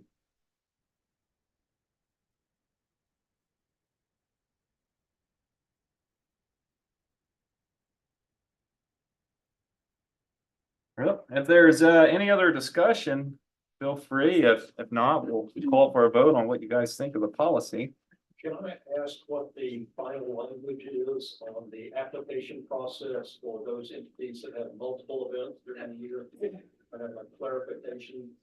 I don't think there is. I'd rather work with you now when it's in writing than later have to email you. and Right. Find out I got to send 12 applications in. So maybe I guess just go ahead and explain what those exactly are, if you could. And then I'll try to help. Is it an event or a program or? Like I said, we have at least 14 events a year. We have 200 art classes and we have 5 separate weeks of kids camp in the summer. Right. So the way I would qualify that is kids camp, 1 application, arts classes, 1 application. In that manner. And then the 14 events. What are the 14 events? Well, we have 12 First Fridays. We have a Valentine dance and there's another one I can't think of. All right. I think we could probably qualify it as, you know, Holiday market. Sorry. right, like those First Fridays there, all dances together, all whatever subject is together in that manner, I would think. And then maybe there is a way we can figure out how to put some together. You're talking about now 5 or 6 applications, 5 or 6 post pre-event budgets, 5 or 6 post-event reports. Right. And again, just call me and we can go through each one of those and I'll see how we can put those together. I'll try my best to get it narrowed down as much as possible. I think I don't understand why if we give you a detailed budget where all that those funds were spent. And we give you a list of activities, dates, and the demographics that we collected of those things. Why it can't be 1 application? It just doesn't make sense to have 5 or 6 applications when the money's going to the same entity. Well, It's just And we going to still have the different ability to line item look at those, right? We can say, if he submitted 1 application with those 3 categories and we say, well, we're not gonna do dances. yeah, and again, we could probably put So some there's things no together. reason to make it 3 applications if we can line Right. item 1 item out of an I application. think this may come back, I could be wrong, and I don't know, here we go back to what is the reason for the policy, is that programs or facilities will become financially self-supporting and not require annual funding assistance. I don't know how you know unless you see what the program was and if it was successful. Was there admission charge? Was there? And I mean, and this is just coming from a person that is trying to understand why we're having the policy to begin with. And that's what I'm thinking, that, you know, maybe, was the programming successful? Was the Valentine's dance successful? Was it a flop? But does it have to be a separate application and a separate report, or can we? I don't know. derive that I think from that's where I'm one? gonna. It'll have- probably be up to this board. I mean, we could try to submit a combined application on some things, and if y'all think it's justifiable, you can pass it on. Or I vote for it, right, as is. Or you might say, this budget is super commingled. I can't tell if First Fridays is failing. I can't tell if the art show is failing. I can't tell if program C is failing. I'd like to see it more broken out. Cause it just gets commingled and then. But that's I in know- your P&Ls, right? I mean, your P&L is gonna have something like that. My to P&L, say- has so many line items, I can tell you this was utilities, Yeah. and I need to see a way to decrease my electrical use, or this is, my office supplies, good grief. Right. We're buying too So expensive. a toilet my paper. feeling is with them is that 1 application for their annual budget is what I would prefer to see. Where it says event information, maybe it says events and have multiple lines Yeah. and, All right. and make it very simple. What Because Lawrence told us last time is that this application is, we want everybody to fill it out as best they can or as best makes sense. Yep. So for them, fill it out as best you can or as best it makes sense and give us the additional information. And to me, that would be How are they gonna? their report? P&L and their Like, budget. since they're committing to a report 60 Mm-hmm. days after the event, what event I'm saying, oh, this is your last Friday, so how'd y'all do? I mean, And as I said Annually would earlier, all be. we're open 6 days a week. So is each day an event? No, No. No. It's a program. Okay, it's a program. Right, but when Yeah. one You're of them open, your comes facility up to does. you Yeah, about- facility would be fine too. about how their first Fridays are going, because the first Friday is every Friday, or Right. first Friday of the month. But essentially just once a year, right? They're applying once a year, we're reviewing them once a year. Year after 60 days, so I'm just saying that. To me- Well, their to year me, you would have ends to cut on off- September first. You would have to cut off, September 30th. you would have to say, okay, we do 12 first Fridays a year. On this report, we're only putting 10 of them. This is gonna encompass the first Fridays from September to August or July. Our It's budget, October to it goes, yeah, September. October 1 to September 30th, so everything in there can be funded. Mhm. So it's 1 year. It's a solid year. but Can it it's be that we on a agree fiscal calendar. upon a post on each individual events that we put basically 60 days or agreed upon time or date? That way with them or anybody else that's trying to do events over a long period of time, and it's hard to go, well, what's a 60 day? But their period ended on September 30th, so Yeah, within so 60 that's days right. after September 30th. And then again, if we did have multiple applications, you know, I'm not gonna say we're scheduling you out. I mean, if I'll encourage them, let's say they got 3 or 4 applications.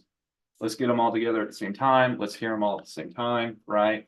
And then same thing for post-event, just do the big data dump. And at the end of the day, I think one of the very first things we talked about was we're just trying to keep ourselves out of hot water with the controller's office.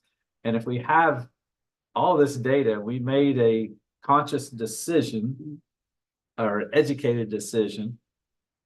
Nobody should be in trouble over. A reasonable. Right. Reasonable And decision. so that again, to me, that's why we're doing this instead of going back and doing what we've done in the past, was to protect ourselves from an audit. And if we have just all this information, Yeah. Well, and consistency, so that anybody who tries to access these funds, yeah, it's, we've got a policy, I think And- you've got to have a policy for sure. Mhm. yeah. Yeah. that's- And to sum this policy up, what it says is however you guys propose applicant to prove to us, this board, it's up to you. But you gotta meet tourism, heads and beds for our hotel lodging industry. That means people from out of town. And then I want to say it's 9 categories. You guys explain to us how that works. And then it's up to you guys at that point. Sounds good to me. See, I was reading about facilities and that facilities like construction can't be funded. Yeah, we'll have to take a look at that. I What? read that. I know. Said that. It does, we just it heard. does. Yeah, you're right, you're right. They constructed the mirror, I'm like, Right. I've got a letter here. This is an opinion from the Attorney General. And like, you know, yeah, I'm one, just saying, I did actually read. one city did request an opinion from the AG on, they were trying to do a feasibility study to construct, operate, and maintain a center that they felt like, you know, this is a performing arts type thing, right? And his opinion, in the back, it says, in the event a feasibility study is found by the governing body of a municipality to satisfy the first element, right, that's gonna be the heads of beds. The expenditure must also be for one of the permitted uses to satisfy the second element, that's the 9 categories. And so it sounds like he turned them down, specifically for the construction. He said, That's what I read, and I had an opinion from the toolkit from Performing Arts, and that's why I was reading that yeah, facilities, construction and M&O can't be a part of hotel motel. it is the nature of a feasibility study, right? This is like a feasibility study to start architectural and construction.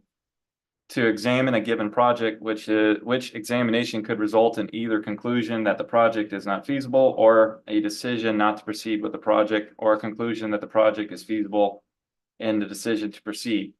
He's given some definitions here. That's what attorneys do. Definition of a feasibility study, an assessment of the practicability of a proposed plan or method. Yet, irrespective of such a study, irrespective of such a study's ultimate outcome, an expenditure for the study considered by itself may be too attenuated to be legitimately characterized as actually attracting overnight guests. In the direct, and he put direct in italicized, promotion of tourism and the convention hotel industry. So basically, we have to look at each one of it. We got to really break it all out. Does your construction somehow meet the two-step process? Does whatever your X is that you're asking for right now meet that two-step process? And that's why you really don't want a lot of co-mingling in things, because it's going to be really hard to identify each one of those things because there's so many variations. The budget asks for all this different stuff. We'll have to figure out, really just this one portion right here may or may not fit two-step process. If I could shed some light on, like, for example, our, we've already decided for construction. But we also, besides fitting into the promotion of the arts and culture, we also fit into preservation activities. And that Maritime Museum was constructed in numerous ways for preservation projects. First of all, to house the only two Farley boats that are in existence in a safe environment that they can be used.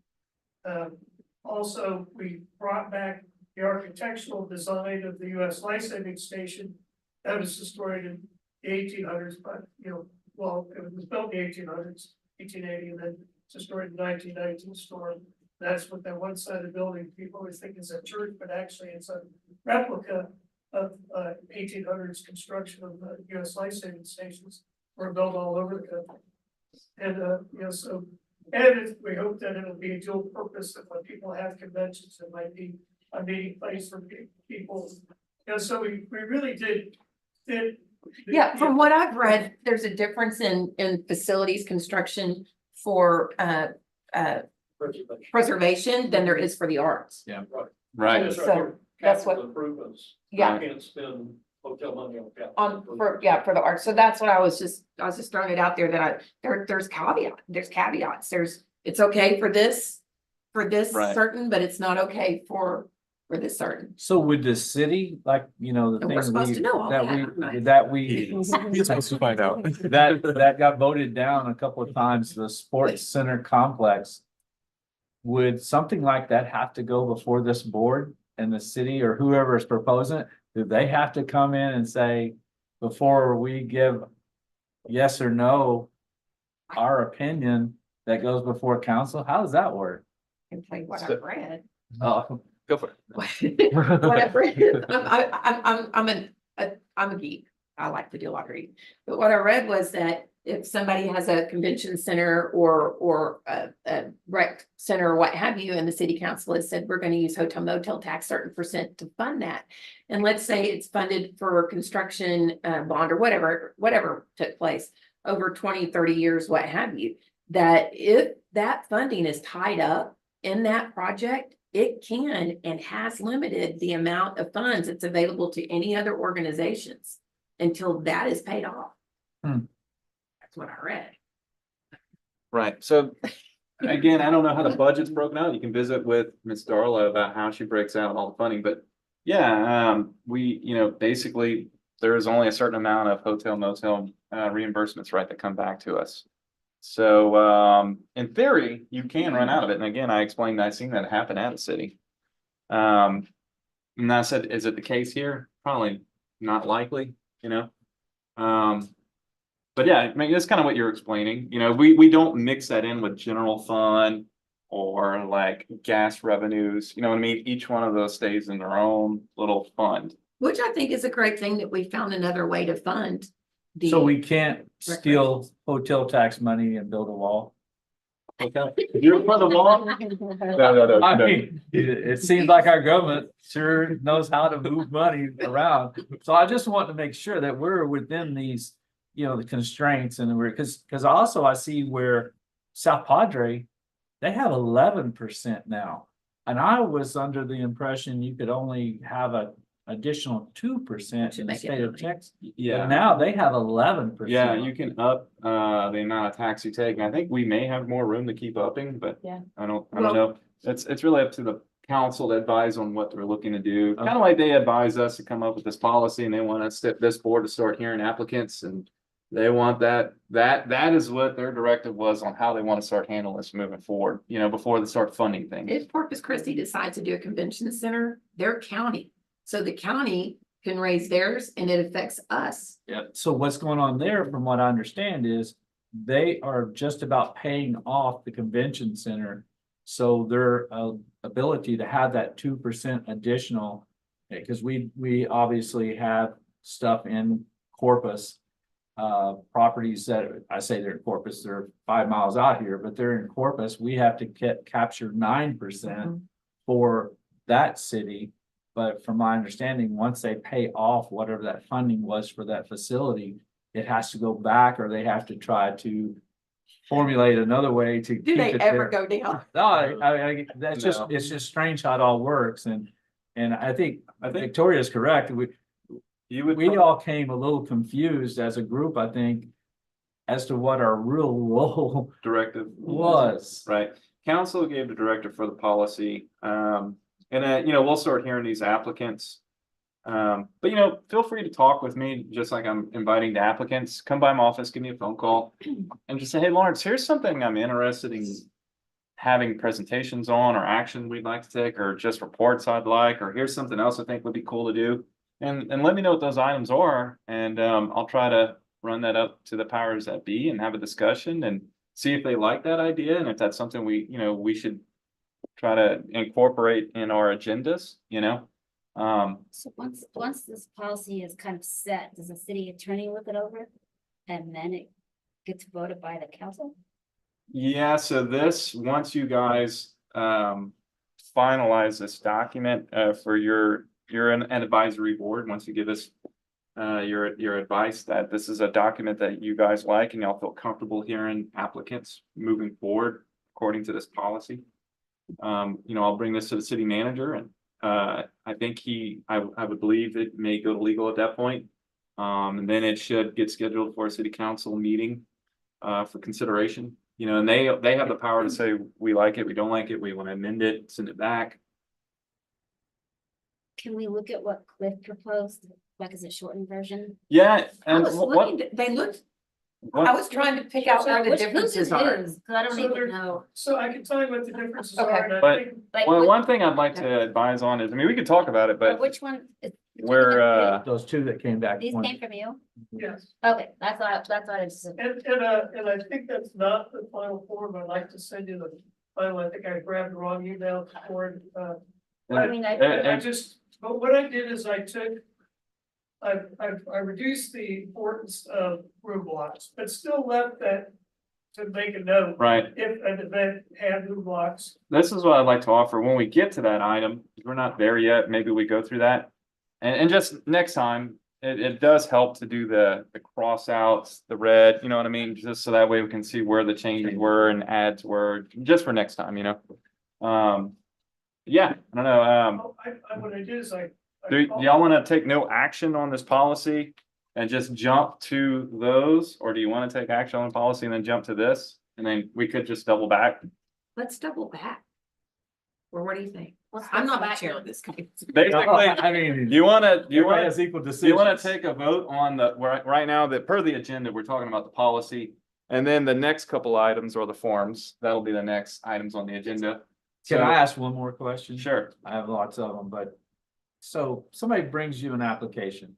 They fill it out to their best of their ability. Will you bring it to us in front of us regardless? Yes. Yeah. Are you saying, well, I tell someone not to bring something forward? No, Uh, I'm just saying you kick it back saying, well, you haven't provided all the details, and they say, well, this is all I've got. And I'm not trying to put words in these groups' mouth, but I'm saying you fill it to your best of your Right. ability. Right. We see the numbers, we see the reports. Mhm. We're gonna make recommendations, and I feel the council will make their recommendation Right. as such. And we don't become such a stickler for every line item on there. What I will call for is for that applicant to fill it out as complete as possible Gotcha. and to the best of their knowledge as possible. And if they need help, to let me know. Gotcha. Now, if we get a document in here that's just completely willy-nilly, like they Yeah. just put their name, Yeah. you know, I'll just say, hey, I hope the board sees that, you know, there's more information that could be gathered. But it really, again, it's up to you guys' vote. Maybe we can talk through it with them in the process, but we would probably want them to go ahead and handwrite it while we're talking through it, you know?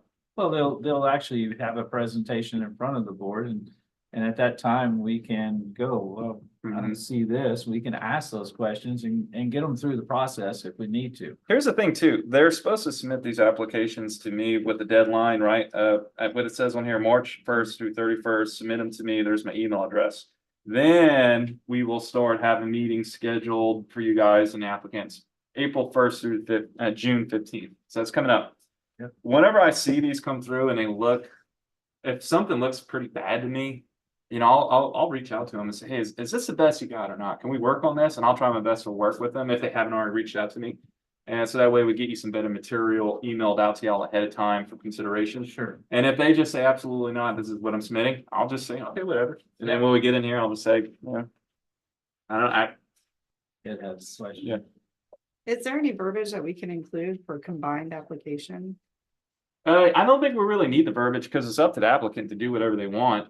And then you guys consider that information as presented. You know, if they want to combine a bunch of stuff, that's up to them. If they want to separate it out, I mean, I would have to go back and review the law, but I'm pretty sure from what I remember from memory is it calls for application per event, per program, you know, per that, whatever that subject is, right?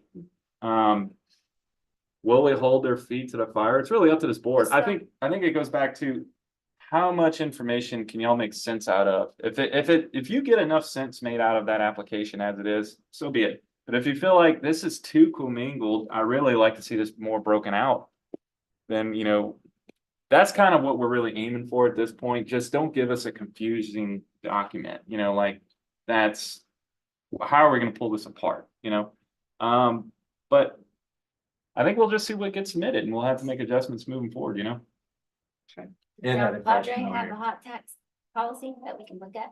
Is what Does South Padre have a policy we can look at? they sure do. I have Ed has a question. one last question, I won't bother you anymore. I'm still unclear on daily opening, that we're open 6 days a week. Is that a program? Is that an event?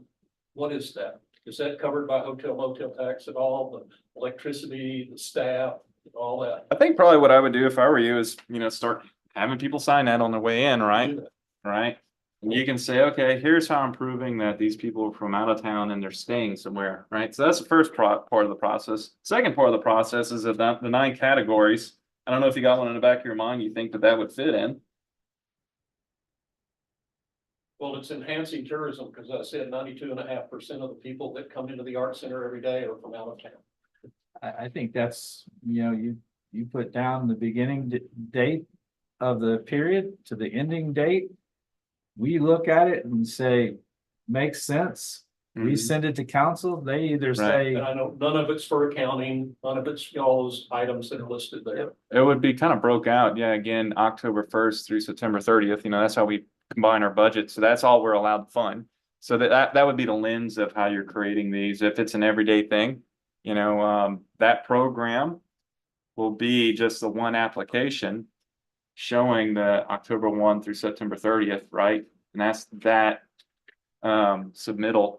Even though we're a calendar year 501c3, we would be reporting on your fiscal year of October 1st through September 30th. Yeah, because that's, you know, that's the council's only allowed to, they have to take a vote on the budget and tax rate, you know, because you've got to build a budget first before you figure out, are we increasing taxes? Are we decreasing taxes? You know, that's how that goes, right? And so they need to have all of this laid out for the fiscal year to justify, are we increasing taxes or what, you know? So they look at all this stuff.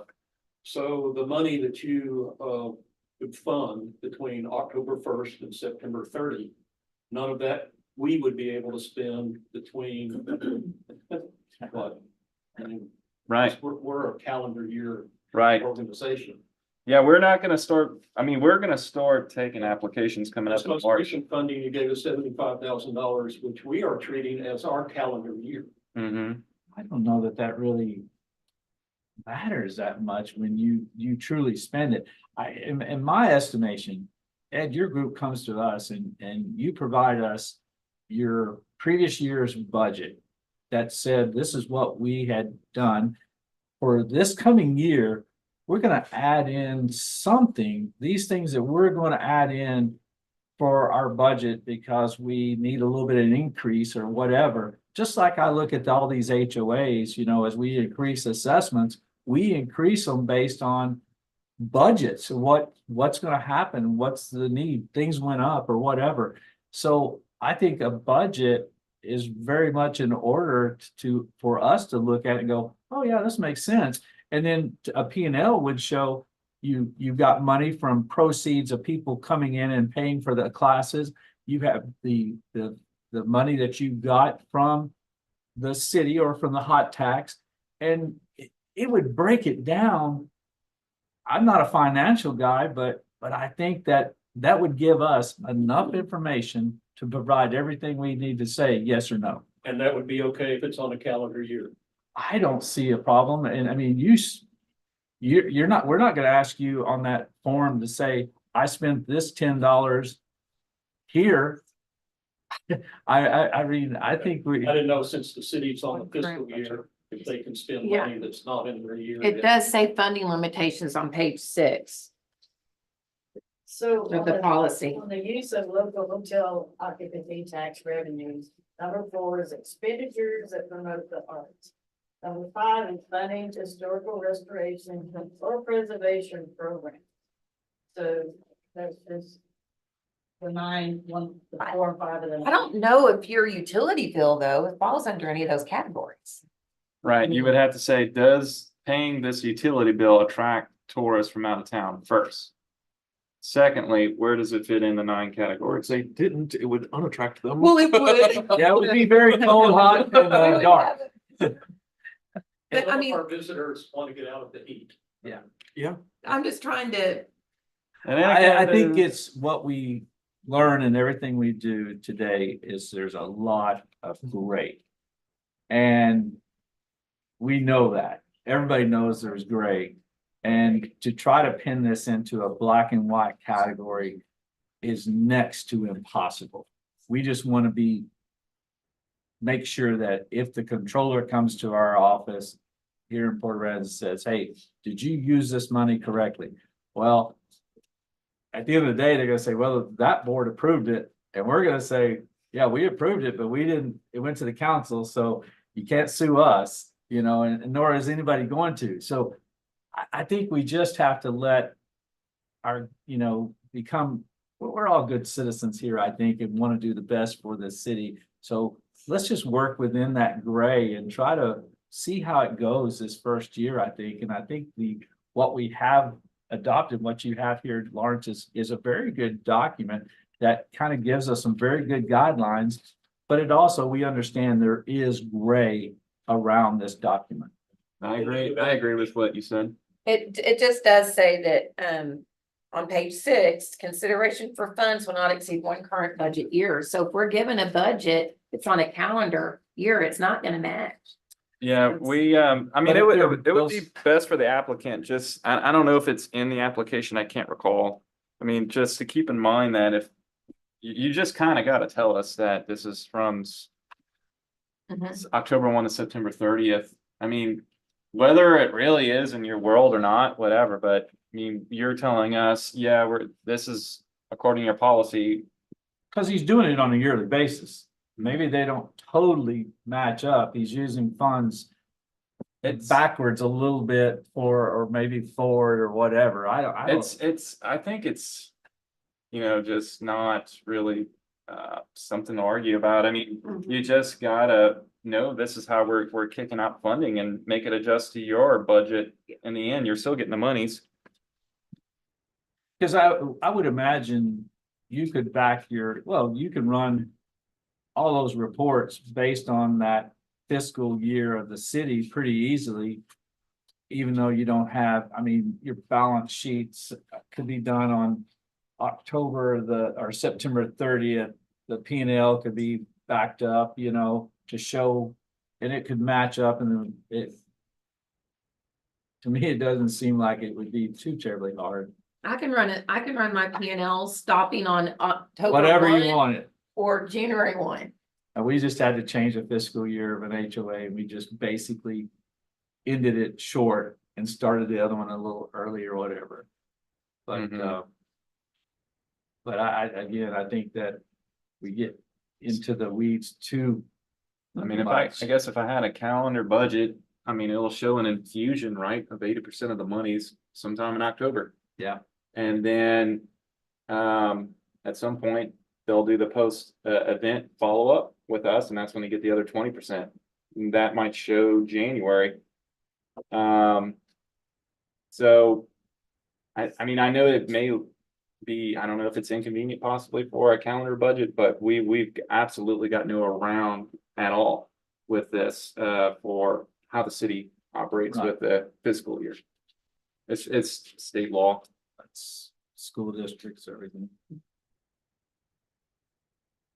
Don't ask me for my P and L right now, because it's not ready.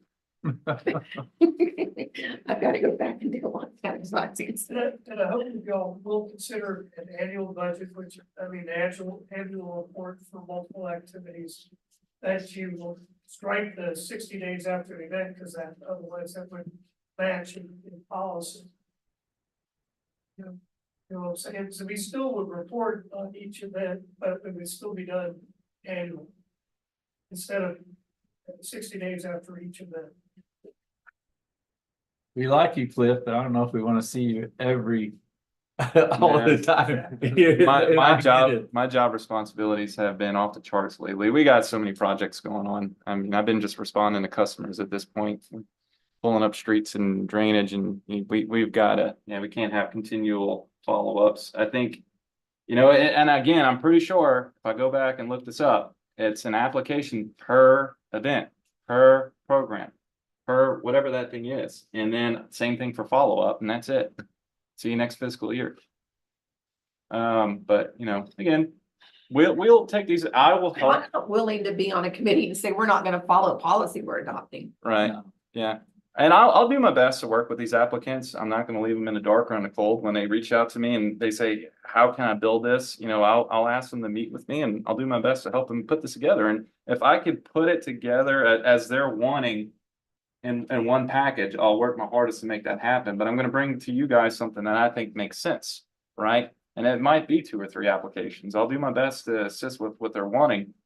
And then we'll talk about that in here. How do you guys feel about what was presented? Y'all think it could be more smushed together, or does it need to be more broken out? Or do you like what we've done? And we'll know how to proceed. And I think we're gonna have adequate time, obviously, they're gonna put their application together as they see fit between March 1st and March 31st. And then starting in April, we set up the time, they come in, and then we can ask a few additional questions or see what's on there. And at that time, I think we'll know how we can shoehorn this particular document to fit their needs as much as possible, as well as any other applicant that, at that time. And then, it doesn't say that we can't ask for, we have a policy, but I like when you put in may, possibly, or all those gray words. Right. Makes it easier to Mhm. let a human make that decision instead of, I can see what Victoria's saying is, I can't go against what it says, it says that. It says may and reasonable and Yeah, those kinds of things. And there's other forms that can be used yeah, than that, It's a really good guideline for you guys on why you're making the decisions that you are. And the way you understand things and the way you understand things are maybe a little bit different, but you'll be able to have the same guideline to then justify why you're voting for or against, and then we'll see how the vote falls out. But just remember, whatever action we take in here per whatever that application is, just know it is recommended that we don't treat anyone any differently, sure. right? So we're gonna get all these other applicants that are watching what's going on. And they're like, you know what? They just submitted like 14 things together on one budget. I'm doing the same thing, and we don't know who those people are. And are we gonna create But we some get to ask charge- questions. Right, We still get to ask questions when we see it. right. So, I'm just presenting some best practices here. Because again, from my experience, we're only gonna grow. We're gonna have more and more and more applicants and events. And And, when, and that's kind of why we put in here, we want to encourage new and more applicants. We want to start filling in those dead times. when we have that window to review, what is it from June, April 30th to June 15th? It just came April off 1st to June 15th. to June 30th. If we at that point, somebody comes to present and we're like, we want to approve this, we just need this one little TV bit of information. Can they come back within that same time frame? Yeah, you know what, and we can even say, you know what, just bring that in the post event, we can certainly do that, because they have to come back for posts anyway. Mhm. And we'll just remember that, and if we liked what they presented, great, if we didn't, we'll remember that for next year, we'll know. Hey, you got away with this last year, but this year I'm wanting it, why did you submit it? And, we'll catch those sort of things. I have one more question. What document were you looking under for the application? The applications are pulled from, the Texas Hotel Lodging Association. It's their, yeah, it's their, the application, the post event. That's the group that came up with it, and they also came up with these lengthy documents if you want a nice bed read. I might. An opinion of Attorney General, strict position using local tax arts, it's good stuff. Is it, do you have a page it's on or? What's that? Oh. I'm just reading whatever. Yeah, this one's like, this one particularly by the same group is 46 pages. What cities need to know to administer hot taxes? Texas Hotel Lodging Association.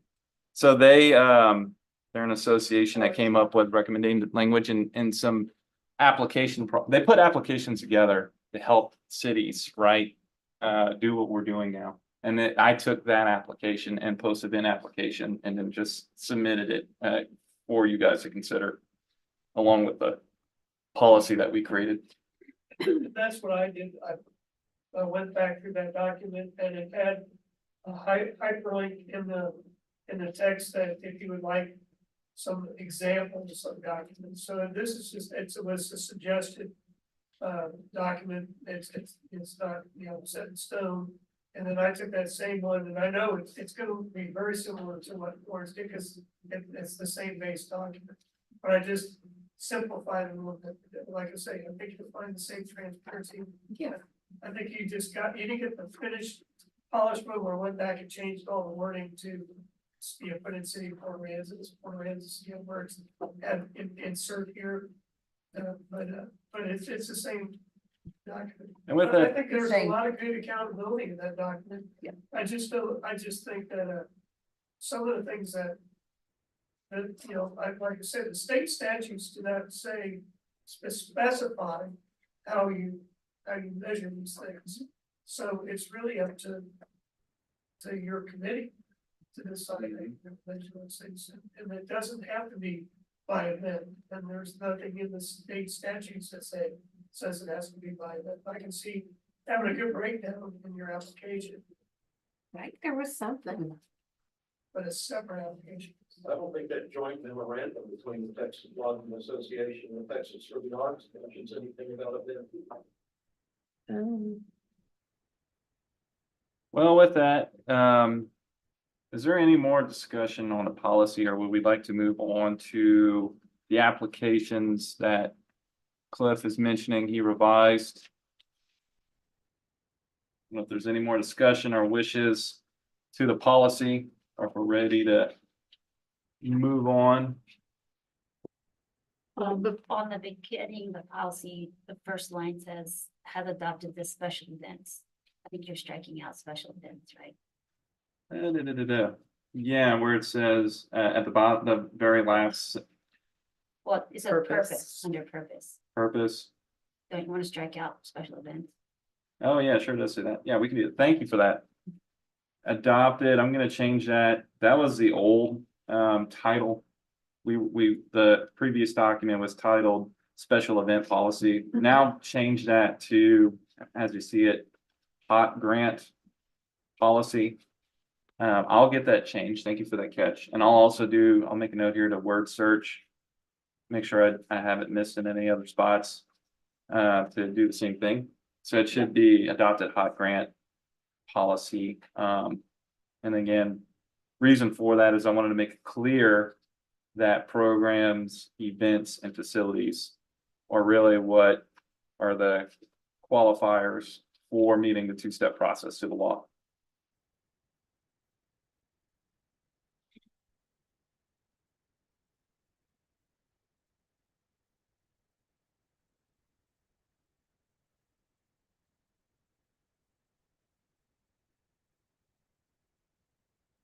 So Cliff mentioned on this that he, wanted to provide all the documentation of the events at the end of the year. Is that correct?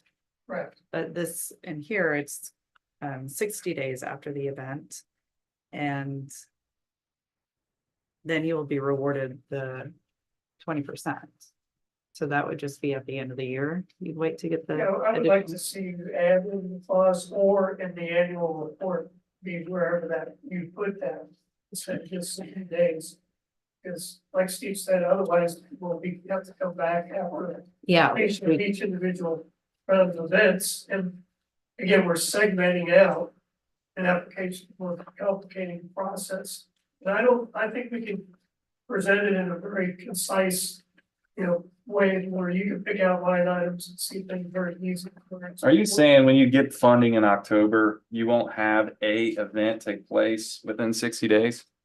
Is that So like, whenever you do your event, whenever, it could be the first time, it can be the millionth time, it needs to fall within that fiscal year. You need to do a report 60 days after. I would probably argue it'd probably be best to do the first, but if you think you'd like to do the last event of whatever the category is, just let us know that and we'll schedule the meeting after the last event. I know there's gonna be multiple events or programs or whatever it may be.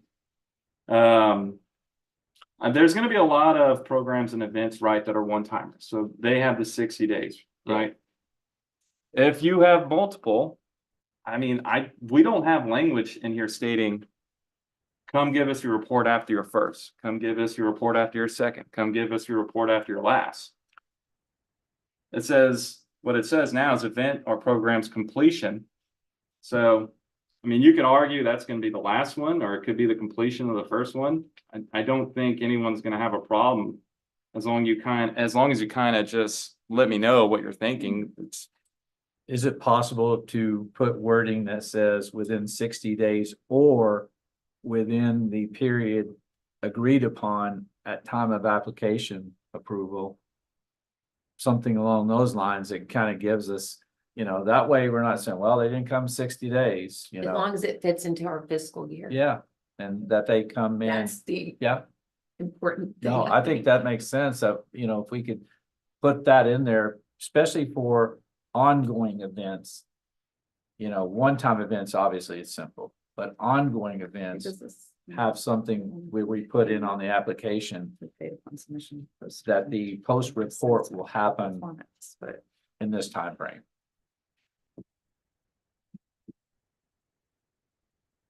that was one of the things that I did change in the application process, which I equated ongoing events as, to ongoing activities and year-long activities as, also equivalent with events, so that they could be done at the end of the year. So you would not get 20% until where it would be paid upon submission to post event report satisfactory performance.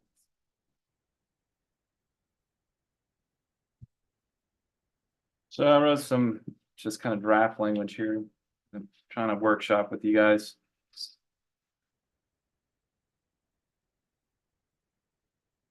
Maybe I can add in something to the fact, and again, I'll have to run this up the chain and make sure, that this is something that we can recommend for council to consider. But maybe we can change, within 60 days of events or programs completion, funded applicant must complete post-event form and be prepared to note the actual impact figures for the event and provide receipts, expenditures, payments that were covered by the hotel tax. Maybe we can add in the next sentence, if it's an ongoing event, program, facility. Follow-up report must be presented before September. And I put it in that way because we are in the thick of the budgeting process. By then, we've already adopted a budget. So maybe you can simplify that to just everybody needs to do it by September 1st. Cause people are gonna want their money. Yeah. It's the urgency of them getting back within 60 days is on them because they want their money. So if everybody does it before the end of the fiscal year, it really doesn't matter if it's 30, 60, 90 days later. Part It matters more to them than it does to us. part of the way that is the way it is I think we're gonna do what I want to call the new people a disservice. They're gonna be like, yeah, I'm gonna just hold off. And whenever they do come give you your post-event report, they're not gonna remember anything.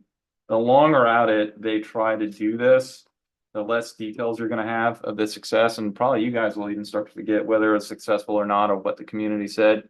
If they wait all year to get back to y'all, But they're gonna want their money.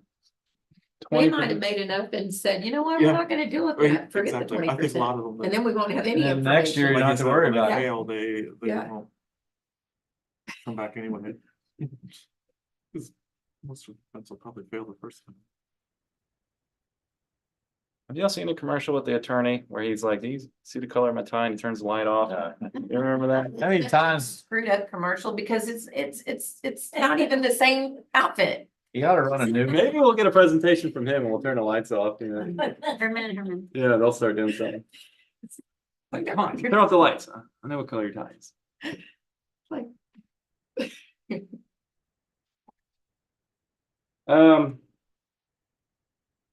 So I don't know, maybe we can leave the language as within 60 days, completion, you know, that really tailors towards your one eventers, to get back with us. If we leave any more room than that, especially new events, new people, I think you're gonna have a pretty bad post, report and presentation. That's definitely my gut feeling. Just knowing how far out things are and just the level of detail they're gonna be able to provide. But maybe we can add some language in here for ongoing events. That, I mean, I can argue the way it's written now for ongoing events, they can come and give their presentation whenever they like. Mhm. I mean, it says within 60 days of event or program's completion. I don't say your first event's program's completion. I mean, honestly, if it's a year-long event, and according to us, our fiscal year, we're only going up to September 30th. So your event program's completion, at least for our funding, is done at that point. So in reality, it almost sounds like they can give us a post report. What's 60 days after September 30th? You got October, November. I would argue that, hey, we're in October, sort of the new budget year. You absolutely now have to give us a report in 60 days. So that's October, within November for the year. Without even adding additional language in there, it basically says that itself in the way it operates. Okay.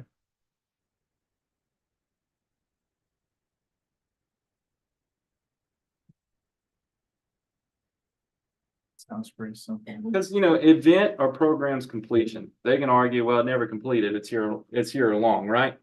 So that's the way it's gonna go. My event, my program never completed. Well, our funding has to complete, and it's completed September 30th.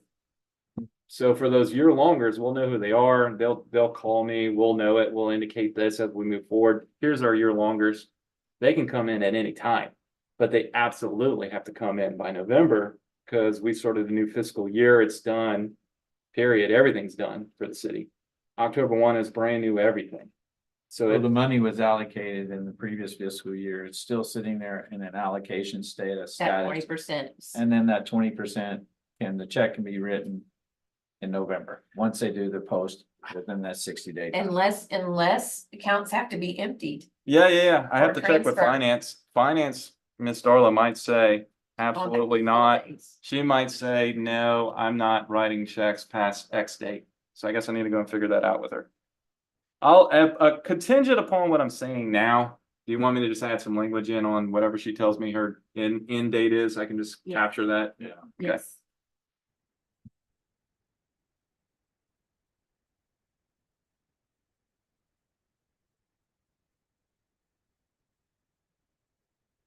So I'll figure out what our end date is for our expense of the 20%. If she's got one, I'll have to go and talk with her. And then I'll capture that. We'll make that fit. All right, that was good. Thank y'all for that discussion. Is there anything else?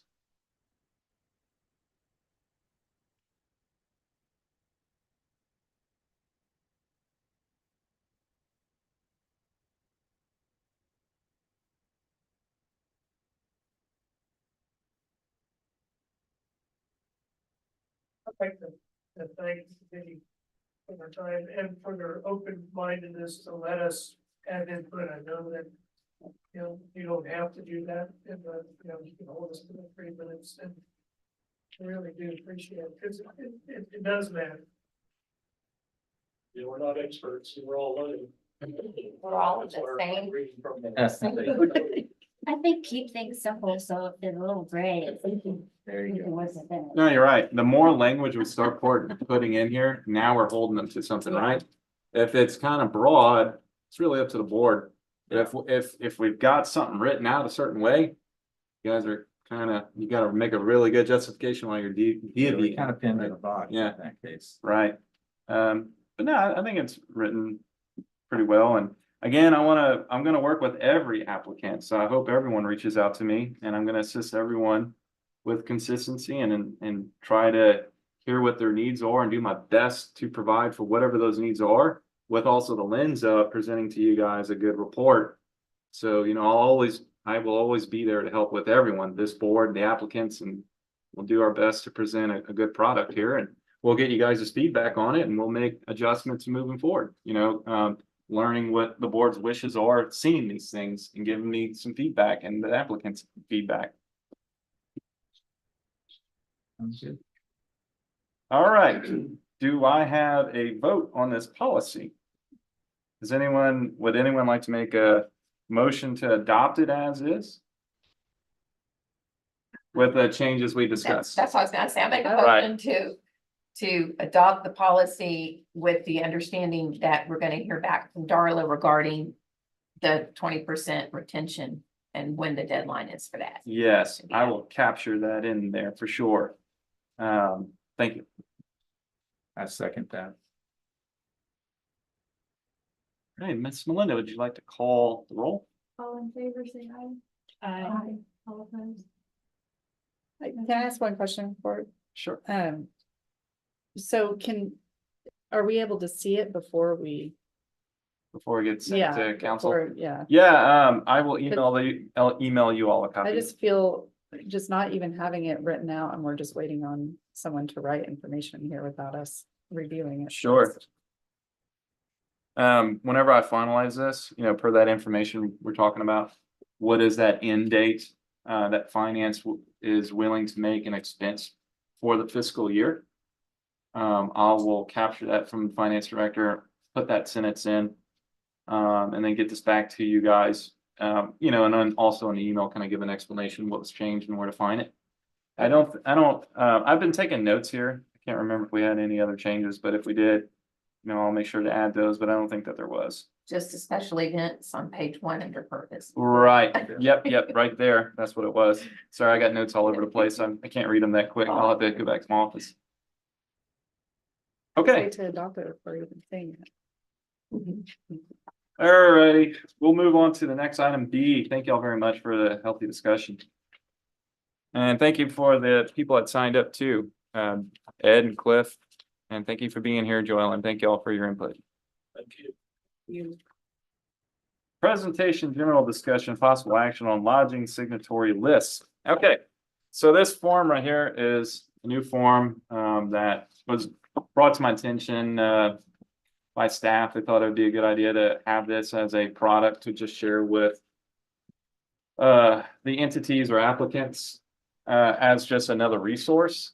And again, the policy says present to us whatever resource you propose. We gave some really good examples in there, and this is just another example that we kind of came up with. It's a simple document, but if you guys feel like this is something for entities to use to this right here presenting to y'all at the post event, if y'all feel like that this is something that you like, as a way for them to prove up. Then we can take discussion on that. And again, what it says on here is name, date, hometown. I wrote on this, maybe we can add hometown or zip code. How many overnight stays in Port Aransas? We're just asking them to give us a number. We're not asking where. What events, programs, facilities are you attending? I think that's useful information. They'll indicate I'm at X, and that would be the applicant anyway, collecting these, but it's just proof. Does anyone want to make any changes to this, or like, are we interested in asking, would you please tell us where you're staying or any other information that I'm not thinking about? I know we don't want to be coming off like a little too intrusive, but at the same time, if you want more information, we can probably ask it in a certain way. I like the hometown because we don't always know where zip codes are. And if we're trying to target advertising or promotion of our programs or what have you, it's nice just to go, okay, Kerrville, Houston, San Antonio, just kind of see a trend. I like the hometown better than the zip code. Right. I think for maybe some of the smaller events, maybe I could see it possibly being handed out and used, but in some of the other events. I just don't see it being used. And Like what? that's Like what? like a example. barbecue cook-off. They better have somebody, if they know that it's something that's. So if you have a important. gate and you're selling tickets and you have this piece of paper laying there, could you please fill this out? That's, Texas Sand Fest, we have, not that we're asking for money, but I mean, Yeah. that's. that would be almost, 100,000 people. it There's no way we would could be do that. more than You don't impossible. y'all But don't we- access hot funds. But I know, but I'm saying if it was an event like that, Yeah. you know, per se. I mean, Right. have somebody, a couple, like there's volunteer coordinators or what have you, just, Kind of. canvas the. I think it's a good people. example to provide to the applicants, say, this is an example of what you could utilize, Right. but I'd hate to say, well, y'all need to do this because You don't. pen Yeah. and paper days are so, I think this is. so gone and, I know. I and that think this piece is of an paper. example. Yeah, I'm with you. It's just that piece of paper. It's gonna come in with chili sauce all over it, wrinkled all, it's gonna be kind of a mess. when you- Right. It's not a mandatory form, but. No, a it's good not. form An to- example of a That's good. suggestion, I No. think is good. So let me just go right back to the policy real quick. So it says, this is some of that, let me read you the exact sentence. The HOTAB, Hotel Occupancy Tax Advisory Board, will consider providing financial support for a program, event, or facility that will directly increase overnight stays in the city of Port Aransas consistent with the level of funding requested by providing, and I put in there any information for consideration, and then I put such as. Number one, prior impact, historic information. Number two, lodging signatory form, which we're looking at. It's just another tool that we're trying to provide, just trying to help. Current room blocks, historic event attendance by guests, proposed marketing plan. And then I put any other proposed means applicant is documenting and demonstrating an increase in overnight stays. So it's just another tool. If they wanted to take this and kind of redo this, and they can redo it however they want and Yeah. put it on that pad and have people just click, click, click. They can do whatever they want. It's whatever you guys are comfortable seeing and hearing that presentation. We want to see something. We don't have an exact formula, but They could, if they pre-sell and online, it asks for that billing information or what have you. Or just any way to get it, they could provide that, that. So doesn't the chamber, they partner with one of the groups that uses cell phone technology on given locations to The pull geo. up, basically, because I guess tomorrow they're gonna be showing us that, people are coming from this, and I'm just throwing things out, because we have situations where in some of our properties, we have Wi-Fi's where we've experimented where they log in and we kind of get some information about them, because they logged in. But there's got to be some other technologies that people could utilize, and I do know that I think Brett showed that. Was it last year, or year yeah, like a before? zip code tracker. Yeah, well, I hate to say tracker, but I mean, it's just, That's what it was. it did say Cell phone that tracking. these people came from these areas. And I just wonder if that's, I don't know about that service. I don't know what it Mhm. costs. I don't know how, if it's a snapshot of given time and place, whatever. Y'all know tomorrow's our tourism chamber Correct. summit, right? Correct. So I think he'll probably present on that same. He will. Yeah, I think so. I Yeah, think I because remember they it. did collect a lot of data. Yeah, and I was like cell phone, yeah. So There's so many, everything's really digital now, like even us, we're able to collect where people are from when they buy our tickets to see Mhm. investor. And then tracking stuff's Is it- real. I can tell you, you know, working with the police, we have the ability. You know, if we go get the correct legal procedures, you know, through that process to actually coordinate, I forget what it's called. Between three cell phone towers, they kind of figure out exactly where Yep. they're at, you hide in the grass and we'll figure it out. triangulation or something like Yeah, Hey, AI is taking over everything, so. Yeah. that. Smile, you're on camera all the time. so I guess there's companies out there that do something similar, I assume, I don't know how it works, and I kind of want to ask Brett myself too, I think it's pretty interesting, I never did get I heard that and I didn't really get the explanation, so I want to ask, maybe we can all ask. Because maybe it is something that's applicable, we can pull in, if we start seeing that there are other tools out there, you know, let's Yeah. discuss that. Let's mention it to applicants, and then maybe if we think we need to throw it in here as another example for them to consider, you know, some kind of service out there, Mhm. we'll throw that in. I think for right now, this is good to go as a, As a suggestion, yeah, suggestion. for Correct. them. Yeah. example of what you could use. Correct. Okay, But the only, you might say hometown or zip code, because there could be more than one city. If they don't write the state, there could be the same city all right. in different states. They put Paris. Yeah, Yeah. well, I don't know, like, there could be other cities that are the same in different states. Then we'll ask them if we'll see. Comment ça va? Ça va bien? Let's see what they say. Then we'll know. No, that's a good point. Maybe we do put hometown. Or zip code. Or I don't zip think it has to be such like, oh, well, you didn't get enough information. This is just a really basic form. It's fine. Check for people that. Yeah. It's fine. So Vince, people stay at your hotel, you have reports that say, you know where they come from? Sure. Yep, I mean, and I know the Cinema Shore. I mean, ours, you know, I can go in there right now and quickly go, man, why they all come from New Braunfels and San Antonio, you know, it's a big piece. And so we have stuff that tracks them based on IP addresses, where they did the book, where they booked from, there's all kinds of stuff. out there. Really? Oh, good grief. So depending upon that transaction, it captures a lot of information where the transaction took place essentially. And then our credit card company matches up to make sure that there's some. You know, that makes sense because, you know, we've got sales tax, right? Yeah. And I think the state holds you to, they want that sales tax information. And I think it's tied back to where was that transaction, right? To then figure out that sales tax that's paid.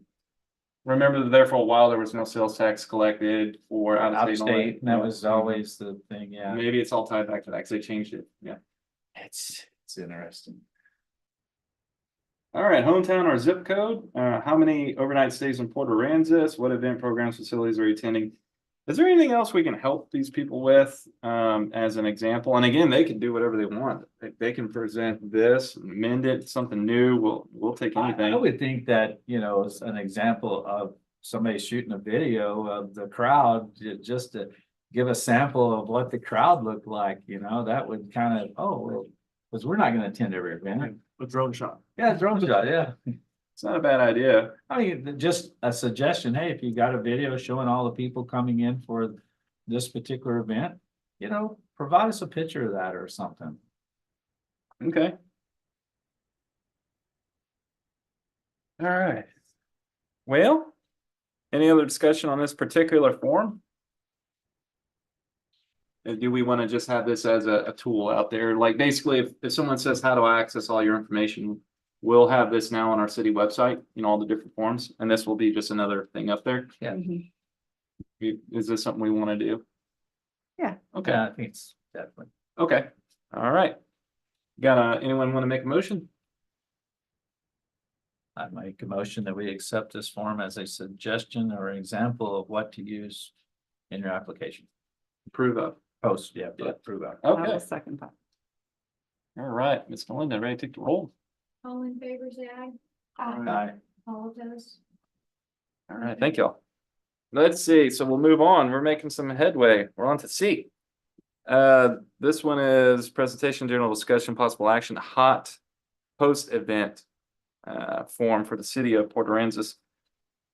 So everyone have that post-event, and again, if you'd like to take a look at what Cliff submitted, this is, now the part where we're looking at that in the, There's, on the agenda. And Lawrence, I sent you the polish. I think that was. Okay, Basically the same, it's just where it says flow the city, the ones I missed, I went back to the office. And it does use the term ongoing activities or year-long activities. This is added in these spots, but it's basically the same as what they got printed. With just a few small tweaks in wording.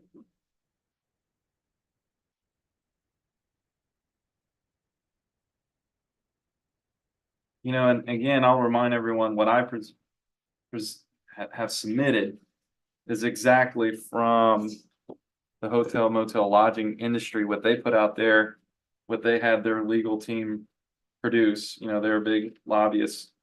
And they coordinate a lot with the state law. And this is the document that they've created.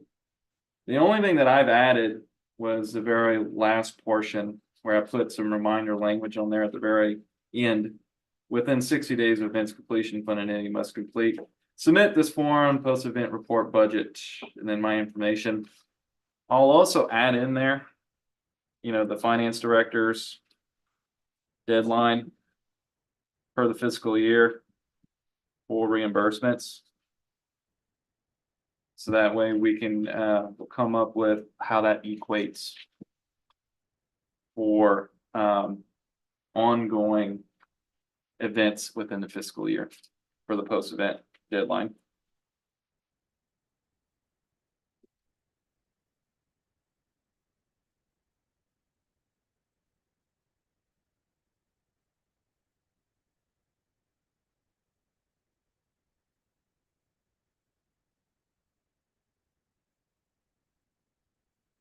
It would have helped a lot if we just had it in red or something. It's I did think about that, but basically, the whole idea was to make it simpler and reduced, so I started at the same starting point that Lawrence did with the Motel Lodging Association's suggested document. And then basically all I did was, like I say, I removed some of the prove up by room blocks, but just an acknowledgement if there were some made. So that took a few paragraphs out. I added in ongoing activities as an option. Instead of just, really trying to include it anytime the word event was used. That's the only add-on I did. right. But I would suggest next time, for things like this, Cliff, you get it to me ahead of time so we can look at these things, review these things, bounce it off the proper channels, make sure everything's legal. I mean, we can't really just adopt something handed to us from the crowd like this. that's pretty similar. I think it has the same accountability. Can we actually just postpone approval of that document?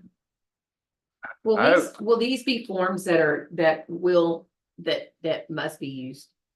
For the post-event form, yes. I mean, we could, if the board so chose, we will hear a post report from an applicant without filling out this form. I mean, I guess you would probably still use this as a guide to asking questions while they're standing here. Yeah. What amount did you request? What did you receive? How were the funds used? We'd have to ask them. And if you guys were patient enough to do that with someone, I think we could. The applicant could also strike some of this information. Right. And we could ask them why. They don't need to fill this thing out. I mean, I would ask them to fill it out completely in the best of their knowledge. That's what I'm going to tell everyone. But whatever they submit, they submit. And we'll go through this together with them during the presentation. One of y'all might say, why didn't you fill out this part? Or I have a deeper question about this part. Yeah, I think that makes, as long as give us some gray and some ability to Right. If wiggle. they choose not to fill out a page, and so be it. Yeah. I mean, and then We can ask the questions. right, y'all might say, well, I really want to know number 3. Did you negotiate a special rate? Yeah. And it'll be up to you guys to say, I don't have any more questions, or I do. As long as we can do that, I think that's Mhm. perfectly fine. This board has a flexibility, yes, you really, anything and everything with these applicants and how they're presenting and your questioning and really just making sure you have all the information you're comfortable with for your vote. Yep. Maybe you're comfortable with one question, maybe you're comfortable with 80. Maybe you don't have any questions and you're just ready to vote and get out of here and get a donut. I don't really know. Okay.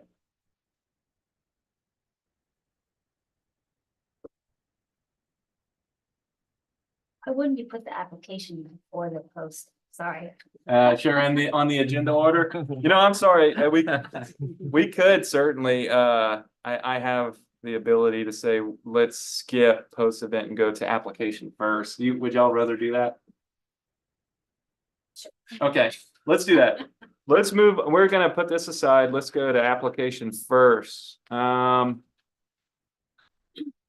That's gonna be D, presentation, general discussion, possible action on hot use application, City Port Aransas. We'll come back to the post event.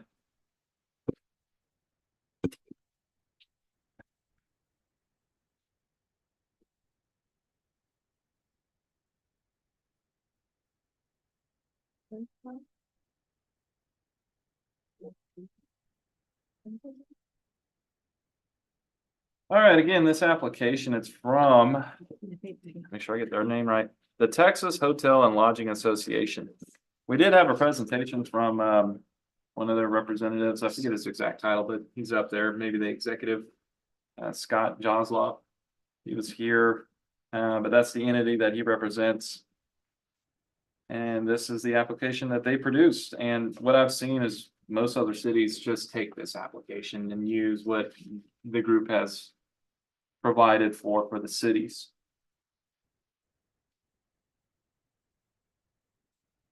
Where I did add some language is again at the very end. Applications accepted March 1st through 31st each fiscal year. Applications will not be accepted before March 1st. Applications will not be accepted after March 31st. So we're giving them a solid month to get these applications in. Once I have them all in hand, again, year after year after year, I think we're gonna have more and more and more of these a year. As word gets out about the funding. I will then start scheduling with you guys. Hey, this year we've got 15. This year we got 30. This year we got 80. This year we got 105. That'll be the next part, according to our policy, that April 1st through June 15th is when we will be doing the reviews of that. And I will get with y'all about, here's all the applications we have. When do y'all want to start hearing some of these? And we'll do our best to schedule them in a way to where we can expedite things, having the applicants kind of come in and present all that they can and get out. We don't want to have hold people that keep showing up and that sort of a thing. I have a question on page 619. What geographic areas does your advertising and promotion reach? Can I get clarification? Because I've read within the policy that it is a requirement that you advertise outside of your local geographic area. Mhm. And so I just want your take on that. Where is it? On number 19, page 6, page 23 Okay, of 25. number 19. What geographic areas does your advertising and promotion reach? Yeah, it's kind of a question and we'll see what they respond. It'll be interesting to hear what they say. I'm advertising in the city limits. Well, no, you need to be doing something different. Why aren't you? Did you read the policy? And that's why I'm wondering, is it in policy that, because I've seen somewhere, I think a must, and then I've seen recommended, I don't know. For geographic areas, yeah, it'll be up to them to explain where they're advertising. Maybe they're only looking at San Antonio, maybe they're only looking at Robstown. I don't really know. And we'll have to make sense of that. And you guys will be able to give your recommendations on them, what you'd like to see, for next time, or even, hey, here's what we're absolutely wanting you to do. Can you go do this and get back with us like in 2 weeks? We can even try to do something like that, if they can swing it. But yeah, it'll be up to the applicant to explain where they're advertising. And I think it's just there for the conversation piece between the applicant and the board about. So it's not anything in policy that says that they need to, because I pulled up the arts. I pulled up the arts toolkit and it said that Right, that it's required, so I didn't know. right. I think it depends on what. You know how there's a two-step process, right? There's heads and beds and then the 9 category qualifying categories. That one definitely fits some of them, but possibly not all of them, right? It definitely fits, see advertising, solicitation, promotion directly promoted to the hotel industry. Advertising, conducting solicitations, promotions, programs to attract tourists to the municipality or facility. That one fits, right? But maybe if they're applying for something else, they're just gonna skip over it, because that's not what, you know what I mean? But maybe even if they are applying for a different one, they most likely will, I mean, I have a feeling every one of our applications, probably 99%, maybe even 100%, will always say, I'm doing advertising. I qualify for that, because they can qualify for multiple of these 9, right? Not just one. They're always gonna advertise, I would assume, right? How are you gonna host an Yeah. event, a facility, or a program without the advertising? Not very well. Right, yeah. So basically, it's written in here that all that's eligible for expense, like we will be paying for their advertising, right? Radio, TV, the programs, magazines, you know, where, I guess, and it goes back to your question, where are you putting that stuff out at? Where's that geographic area? Maybe it's being on the radio to Corpus only, or I don't know. We would probably advise, we would like for you to reach further out of the region, but certainly out of the city limits. I think it's there for discussion on what you guys are looking for. Perfect. And maybe we can continue to work on these people to grow. We're in a position to, when they bring their ideas and their events, how can we get you better each time, right? Or moving forward? You guys really, y'all represent the correct agencies that I don't, that can really give that insider knowledge to help these events benefit, or the way the expense has to go for the lodging industries here, you know? So yeah, I think we're all here in a good advisory role, and these are the questions that I think we can, you got to ask the right questions so you then give the right advice. On that same page on number 23, to me, that sounds like if I'm having an ongoing concern or event that I could put my information, maybe I'd do an attachment, but like for the museum or something, if it says project start and end, we could do it that way. I mean, I just think we're just like beating, I think if you present something and you're with your best knowledge and your best input, I think it'll be fine. Yeah. Plus, one thing else I have to consider too is that, you know, a lot of people, and we know this from talking with the chamber too, is that a lot of people, before they visit a place, they look on social media, they look at their web presence.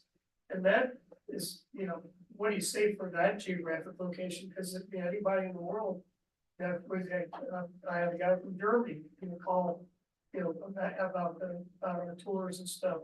You know, so how do you qualify like where your online presence, which a lot of people use in the formation of their vacation plans? Yeah, we consider that to be very important. That would be something to include on number 19, that, you know, that like your website. Worldwide, as far as Europe or something. I don't know. Yeah, Can I see a clarification question, Lawrence? Yeah. So I could have an event in Oasis County as long as I put bed or heads, whatever you think, in Port Aransas. Is that what you're saying? Is that what?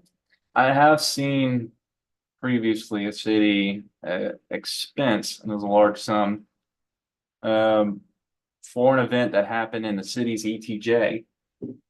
Actually, no, it was in the county, right But they outside. have to have people staying in Port Aransas. They- The event can be held outside of Port Aransas, As long as, or as long as it's in the county. if somebody wanted to do an alcohol liquor truck and a barbecue cook-off or an event down on the county part of the beach, is that a county event permit or a city?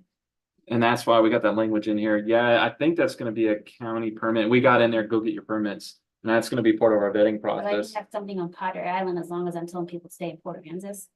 They need approved, and yeah, they need approved to y'all how they have the heads and beds Okay, here, just have- right? just- Y'all will probably sniff that out. Like, let's say it's like, I don't know, right now, like Shark Fest, for example, they're on North Padre, right? They may say, we want monies. We feel like people will stay in Port Aransas for our Shark Fest. Here's our proof. But maybe y'all will start asking, well, where do people fish? Where exactly do you do the weigh-ins and the awards? Well, it's on North Padre. It's up to this board to say, well, how can you get that over here? How are you gonna start giving awards? How are you gonna start doing your bands, fireworks, whatever it is here in Port Aransas, right? And then that might be one of those items where we say, you know what, if you can swing that, why don't you come back in 2 weeks? Or honestly, if I kind of see that up front, I'll try to advise these people up front with the application. Really, I think our board's gonna want to see something in the city limits, if that's what you guys are so wishing. And I'll try to get that hammered out up front. But that doesn't stop them from still submitting an application. I won't deny those people, right? Yeah, I don't think we see a lot of people stay here that are doing events. Beach to Bay is the only overflow Yeah. I can think of Yeah. that we actually get overflow from Corpus for me, but. And sometimes we have people that come for. You're gonna get some people stretching it. You're gonna get stretch The applications, regatta. you will. It's only gonna The grow. Harvest Regatta. It's gonna But grow. it has events here, right? So it's. Yeah. Yeah. I totally anticipate to hear from all of them. I mean, probably even ISD, all kinds of stuff. Let's hear it. I thought last time we decided on the events, instead of saying civic center rental, venue rental. Right. I remember that. So that's back on the budget, right? Yeah, that's the last 2 pages. Why don't we wait until we get there? I apologize. Oh. We're on the application, but yeah, good catch. I do remember that. No, we'll talk about that when we get there. Oh, there's another page. Sorry, I missed it. Jump from 18. Moving on. So for the application, what I would recommend is just to proceed with the application that the entity has put out for the cities to use. But the language that I put back there is a reminder when applicants are due. And again, I mean, I think if people call you and say, hey, Lawrence, I don't really understand what number 25 is. I mean, you Right. can amend these forms later. They're oh, not- for sure. So And this is the thing too. it's fine. This is fine. No, I don't think it says in our policy that you have to, you shall fill out every line. It's really. If you're gonna give an application, we're gonna have something in hand. And Right, this is gonna be it. And if they don't fill out And if every we line, need more information, just ask for it. right? That's right. We can do it up front. If you guys are reviewing this stuff ahead of time, because I'll get it to you before the meeting for review. Okay. And if you see something you don't like, let me know. I'll reach out to them. Or we can do it in the meetings, But I don't think, I know this board, they probably will not hold the applicant to filling out every little line. I don't think. I'm not gonna say anything like that, but we do wanna complete as much thoughts. I'm so sorry about that flag. Gotcha. He was big, I was thinking. I know it's You huge. know, just- Almost, Sorry, Celeste, was it bothering you? No. It's fine. like he's big. I'm okay if y'all want to make a motion on this one. The What I will say is I'm comfortable with this because it's vetted. Every other city's using it. I mean, it's been through the mill of attorneys and everything. So, again, we can just go through a year and if we start finding things that we want to amend, we certainly have that ability once we go through this process. or add a question or delete a question. Correct. Right. And that's why I think some people, I don't know if they did or didn't like me saying it, it's gonna be a dependent upon us just doing around this. I think we're gonna learn a lot, right? We may have applicants that bring up things that we start catching on as kind of like a repeat thing, a frequency, like, hey, they're really right. This one thing doesn't fit. Let's make a note of that. We'll get that changed next year. There might be something we don't know about until we go through it. That happens quite a bit. But this it's pretty standard what we're looking at. It's the boilerplate, if you will, out there.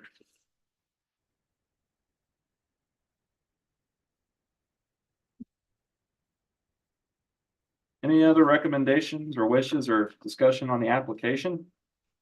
Will these applications be online that will be fillable? Where they can actually type on them versus write on them? Great question. I don't know if we can swing that. I would have to talk to IT. But my problem is I don't know how to send you that. I can send you the handwrittens via scanning and sending those to you. But if you guys think that that's, Well, you can actually, if you wanna send them to me, I'll turn them into forms. And then you put them on there as forms and then they type on them and then that way we don't have to try to read. Somebody's handwriting. So that, you want this to be able to type in. yeah, it Okay. doesn't have to be online. It's just an editable form that can be pulled off, sent by an email, they fill it out. And then it becomes, yeah, it's just edible. Right. I don't know if we have that ability. We do have forms on the website that are fillable. Yeah. But they will just go to one email address. Yeah, No yeah, longer it's that. not like it's a form, a web form where they fill it in online and it fills back into a database or something. It's strictly just a form that they can fill out and then email it. Hmm. Cause they would have to print Yeah. it regardless, cause they have to provide Yeah. a lot of information. Sure. I don't know if we have the abilities or not, but I'll check with IT. If it's something we can do, we'll make that happen where, if you go online to get our materials, here's the hard copy print off. Submit it to me, or here's the other option, fill it in, hit submit. And I would assume it would still just be emailed to me and I would get you all this information whenever the time comes. I'm just yeah. talking about handwriting. It's Right. mainly, so that way Right. and I hate to write on the forms. I'd rather type them out and send them in. I get it. Yeah, some people write really bad, which is me. I'm a That's lefty. me. My handwriting's horrible. In fact, I do it on purpose sometimes so no one else can read it. But I'm just joking. If we have the abilities, I can make that happen. I just don't know. I'll have to Okay. talk with them. All right. It's just Yeah. minor thing. I noticed that a lot of forms that we have here at the city, they don't wind, I know there's several of them I've converted it and gave them back. In fact, I think it's the HOT board or some of the other board things. I just turned them into forms and sent it back and said, here, put that out there. That makes it easy. That's why I go punch over here. So. Any other recommendations on our application? Anyone like to make a motion that they approve the application? I move to approve the application. All right. And we have a second. All right, thank you. Want to take the roll? All in favor, say aye. Aye. All opposed? Thank you. All right, we'll go back to C. Discussion, possible action, hot post-event, city of Port Aransas form. So again, this is the boilerplate, post-event report form from the Hotel Lodging Industry Agency. Well, I can say their name right. Texas Hotel and Lodging Associations. What I did do is add the language at the very end again about the 60 days report. I will also pop in there what our finance has given us as our deadline for the annual or ongoing fiscal year programs. I'll make that aware. I'll put the language in the same spot as the policy as on the form about the deadline for that. You'll have a motion post event. I motion that we accept the post-event form. Second, Thank you. Should I take the roll? All in favor, say aye. Aye. Should we wait on Celeste? I don't think. is there 4 of us? We have Yeah. Yes, there's one. All opposed?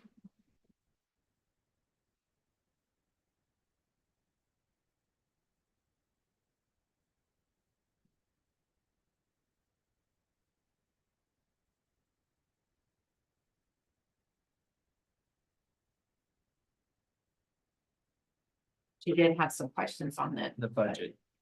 Okay. Trying to wait to see if she might come out, see if she has a vote or not.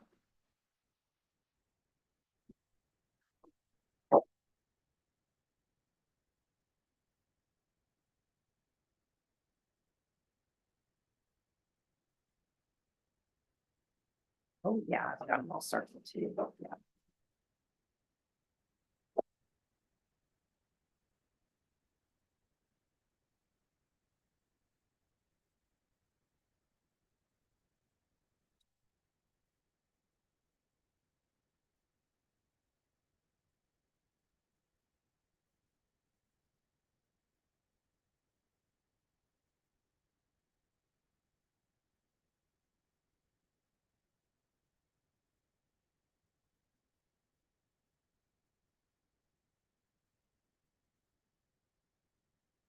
I'll catch you up, Celeste. We took a vote on, it was unanimous up to this point, for adoption of that post-event application that was provided by the Texas Hotel Lodging Association. Someone didn't know. Aye. Thank you. All right, we'll move on to the next item. E, presentation, general discussion, application event budget. Application budget.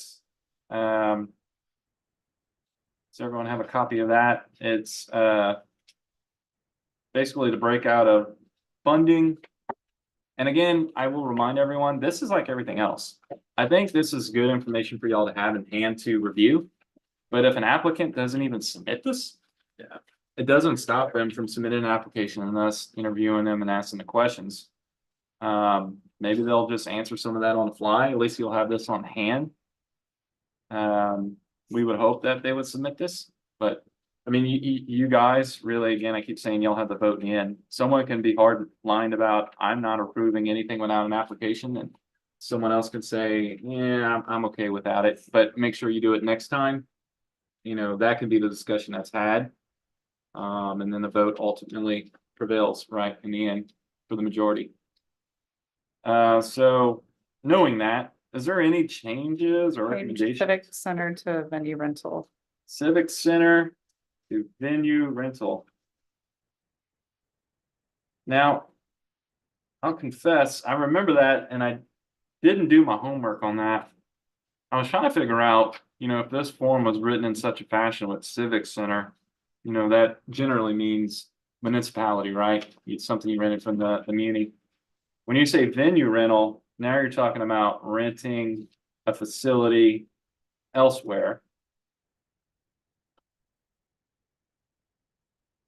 Like I know that, you know, Island Retreat has a small facility that can, that's where we have our Christmas party every year, 100 people or so. And they rent it for like $300 for a night. Okay. So I would think that would be a venue. Let's go through the process then. If they're saying that's what I'm seeking monies for, we would say, okay, are you attracting heads and beds, you know, from outside the city limits? I guess they'll have some kind of proof that yes. Yeah. And then secondly, where does it fall in that next category? Yeah,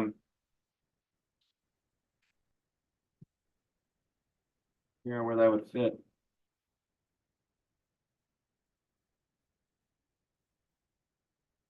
They want to get with maybe Cinnamon Shore, Palmier, what have you, and rent there's a where Palm Fest, for example, was held out. Yeah, Well, Palmia rents, we Yeah. rent. I mean, there's Yeah. multiple rentals around. Yeah, there's a town, lot of even at sure the places. music.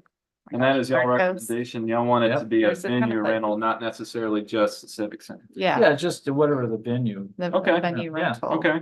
Well, actually, the state law on hotel motel tax, one of the provisions is to show that you're supporting in tourism and the local lodging, is that you rent local facilities for your galas, meetings, et cetera. Mm-hmm. So I mean, Right, at the hotels, yeah. Yeah, venue rental. I guess not a lot of short-term rentals are gonna have those, right? But I guess, are there any other agencies or? Yeah, I know that the hotels will have it, but who else will have that? There's not like a specific venue rental type place, right? That's There not. is at Rains Pass, it's a real nice one. It's a big white building. Isn't there one in Flower Bluff, right, as you Real go nice. across? Well, when I was there, Really? when I was there 15 years ago, it was really nice. I don't know what they've done to it. All right, it's faster. no, we don't have a venue here. That- Like that's just a that's venue, like a closed, right, like the yeah, Knights of indoor. No, we're Columbus. talking about grassy lawns around here. Right. And Like, for example, I Parking remember in. the Knights of Columbus had a hall, right? But they're not really a hotel purveyor, right? W. Right, So, I mean, what- A barbecue cook-off has been there. right? What if we get one of those? You know, I don't know. I'm just thinking out loud. I don't know that there's any difference. They're renting and if they're full event, you know, I'm thinking, okay, what if somebody wanted to have a gun show at, say, Island Retreat? Rents Harbor's has a nice little room. Oh, yeah. So $10. what if they wanted, yeah, a lot of these places have that those. And so what if they Yeah. want to have an event? And they say it's a gun show or I don't know, a Mm-hmm. tackle show or whatever. Steakhouse. and they're attracting people to come to this particular show. Right, I mean, it gets become a stretch, but again, I think it's something that should be allowed sure. as part of it. I think, yeah, it'll probably, I agree, you know, leaving it as venue rental, and I think we'll just have to hear the applicant about. I think in the spirit of things, how are you working with someone from the lodging industry to make this event happen? And maybe they can explain how they are working with an STR, a hotel or something, a person somewhere, and this is what they're doing. And we're gonna be hosting this together, but I think that's probably what we're wanting to hear. Okay. Are there any other changes?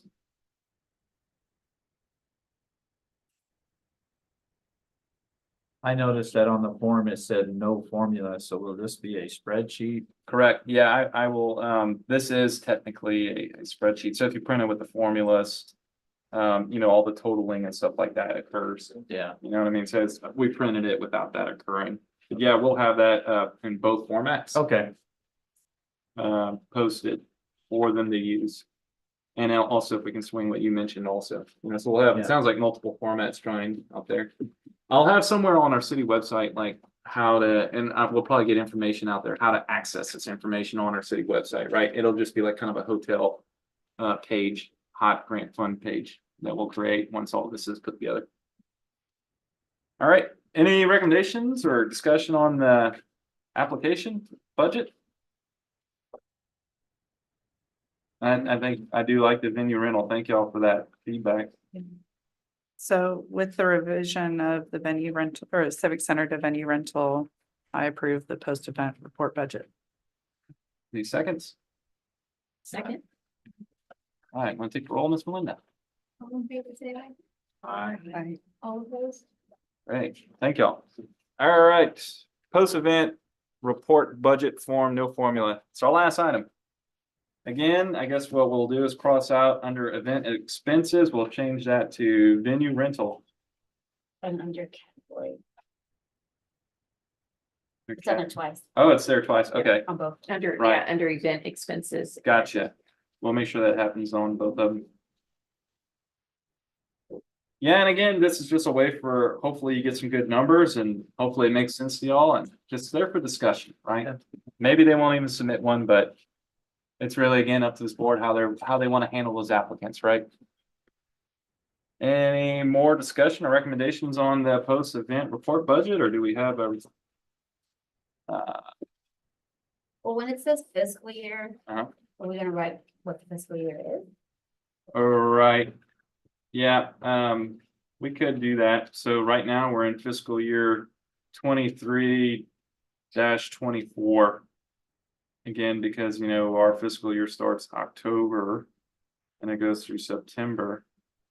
So we're in 23-24. The next one will be actually when they get their monies. They'll be getting the monies in fiscal year 24-25. We'll start hearing applications soon, but that's the budget it will be applied to. Right, sure. I think most people understand our fiscal year is October to September, I think, but I'll always remind them of that. And I don't know if I have a statement of that in the policy, but that's just how the local municipality works overall. Any other recommendations or do we have anyone to make a move on the post-event report budget?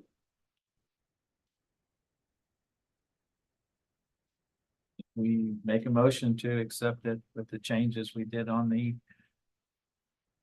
application event budget. Right. Second. All right, I'm gonna take the roll, Ms. Melinda. All in favor, say aye. All opposed? Thank y'all very much. Now we're to the report number 5. Hotel Motel Tax Occupancy Tax Advisory Committee comments and items for future consideration. This is where you guys can express thanks, congratulations, condolences, or anything like that. Is there anyone that feel free to speak? Thank you to those that were here to take the time to talk to us and allow us as a committee to figure everything out as well. All volunteers. So Nobody's. appreciate it. Everything's always a work working, working process. So are we kind of leaving the application process to the person applying or the entity applying, where they could apply as a fiscal year budget? Or we're just.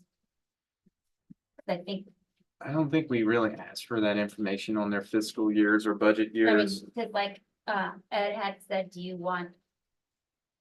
We're still unclear on how they want the application. Like, do they have to say like, this is just for First Fridays, this is just for all the art classes? Right, and that's why I was mentioning. Really, I hope, on page 1. I give my information, and my information is everywhere. I'm hoping that these people come to me with their questions, and I'm gonna do my best to advise on how I think they need to put the application together. Because maybe there is a way. I want to be able to help them meet their wishes and you guys' wishes as well. I know the less applications, the better. To really put this together where we have a good product, I'll do my best to put things together in one application. But if there's something that I don't think fits, I'll advise on that. Maybe you got to do 3 or 4. I'll have to look at that and work with them and give them my advice. But even if they did something completely opposite of my advice, it's still going to come before, and we'll go through that. It's just, I want to expedite their needs and expedite our time. But at the same time, we need to have a product in here that's understandable. Okay. So we'll do our best to meet all needs.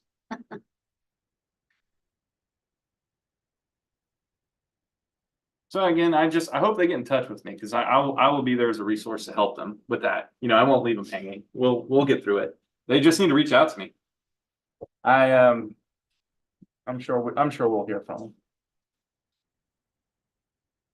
I'm there to help everyone. Is there any other comments? Rants, raves, jokes, freestyle? It's my birthday today, so Oh, happy birthday. Okay. I'm sorry. I know. I'm 40, turned 40 today. Oh, wow, that's a huge milestone. Yeah. That was a long time ago for me. Well, thank y'all though. Y'all made it my morning. I appreciate your time. Thank y'all. Thank you. Meeting is adjourned. Hey,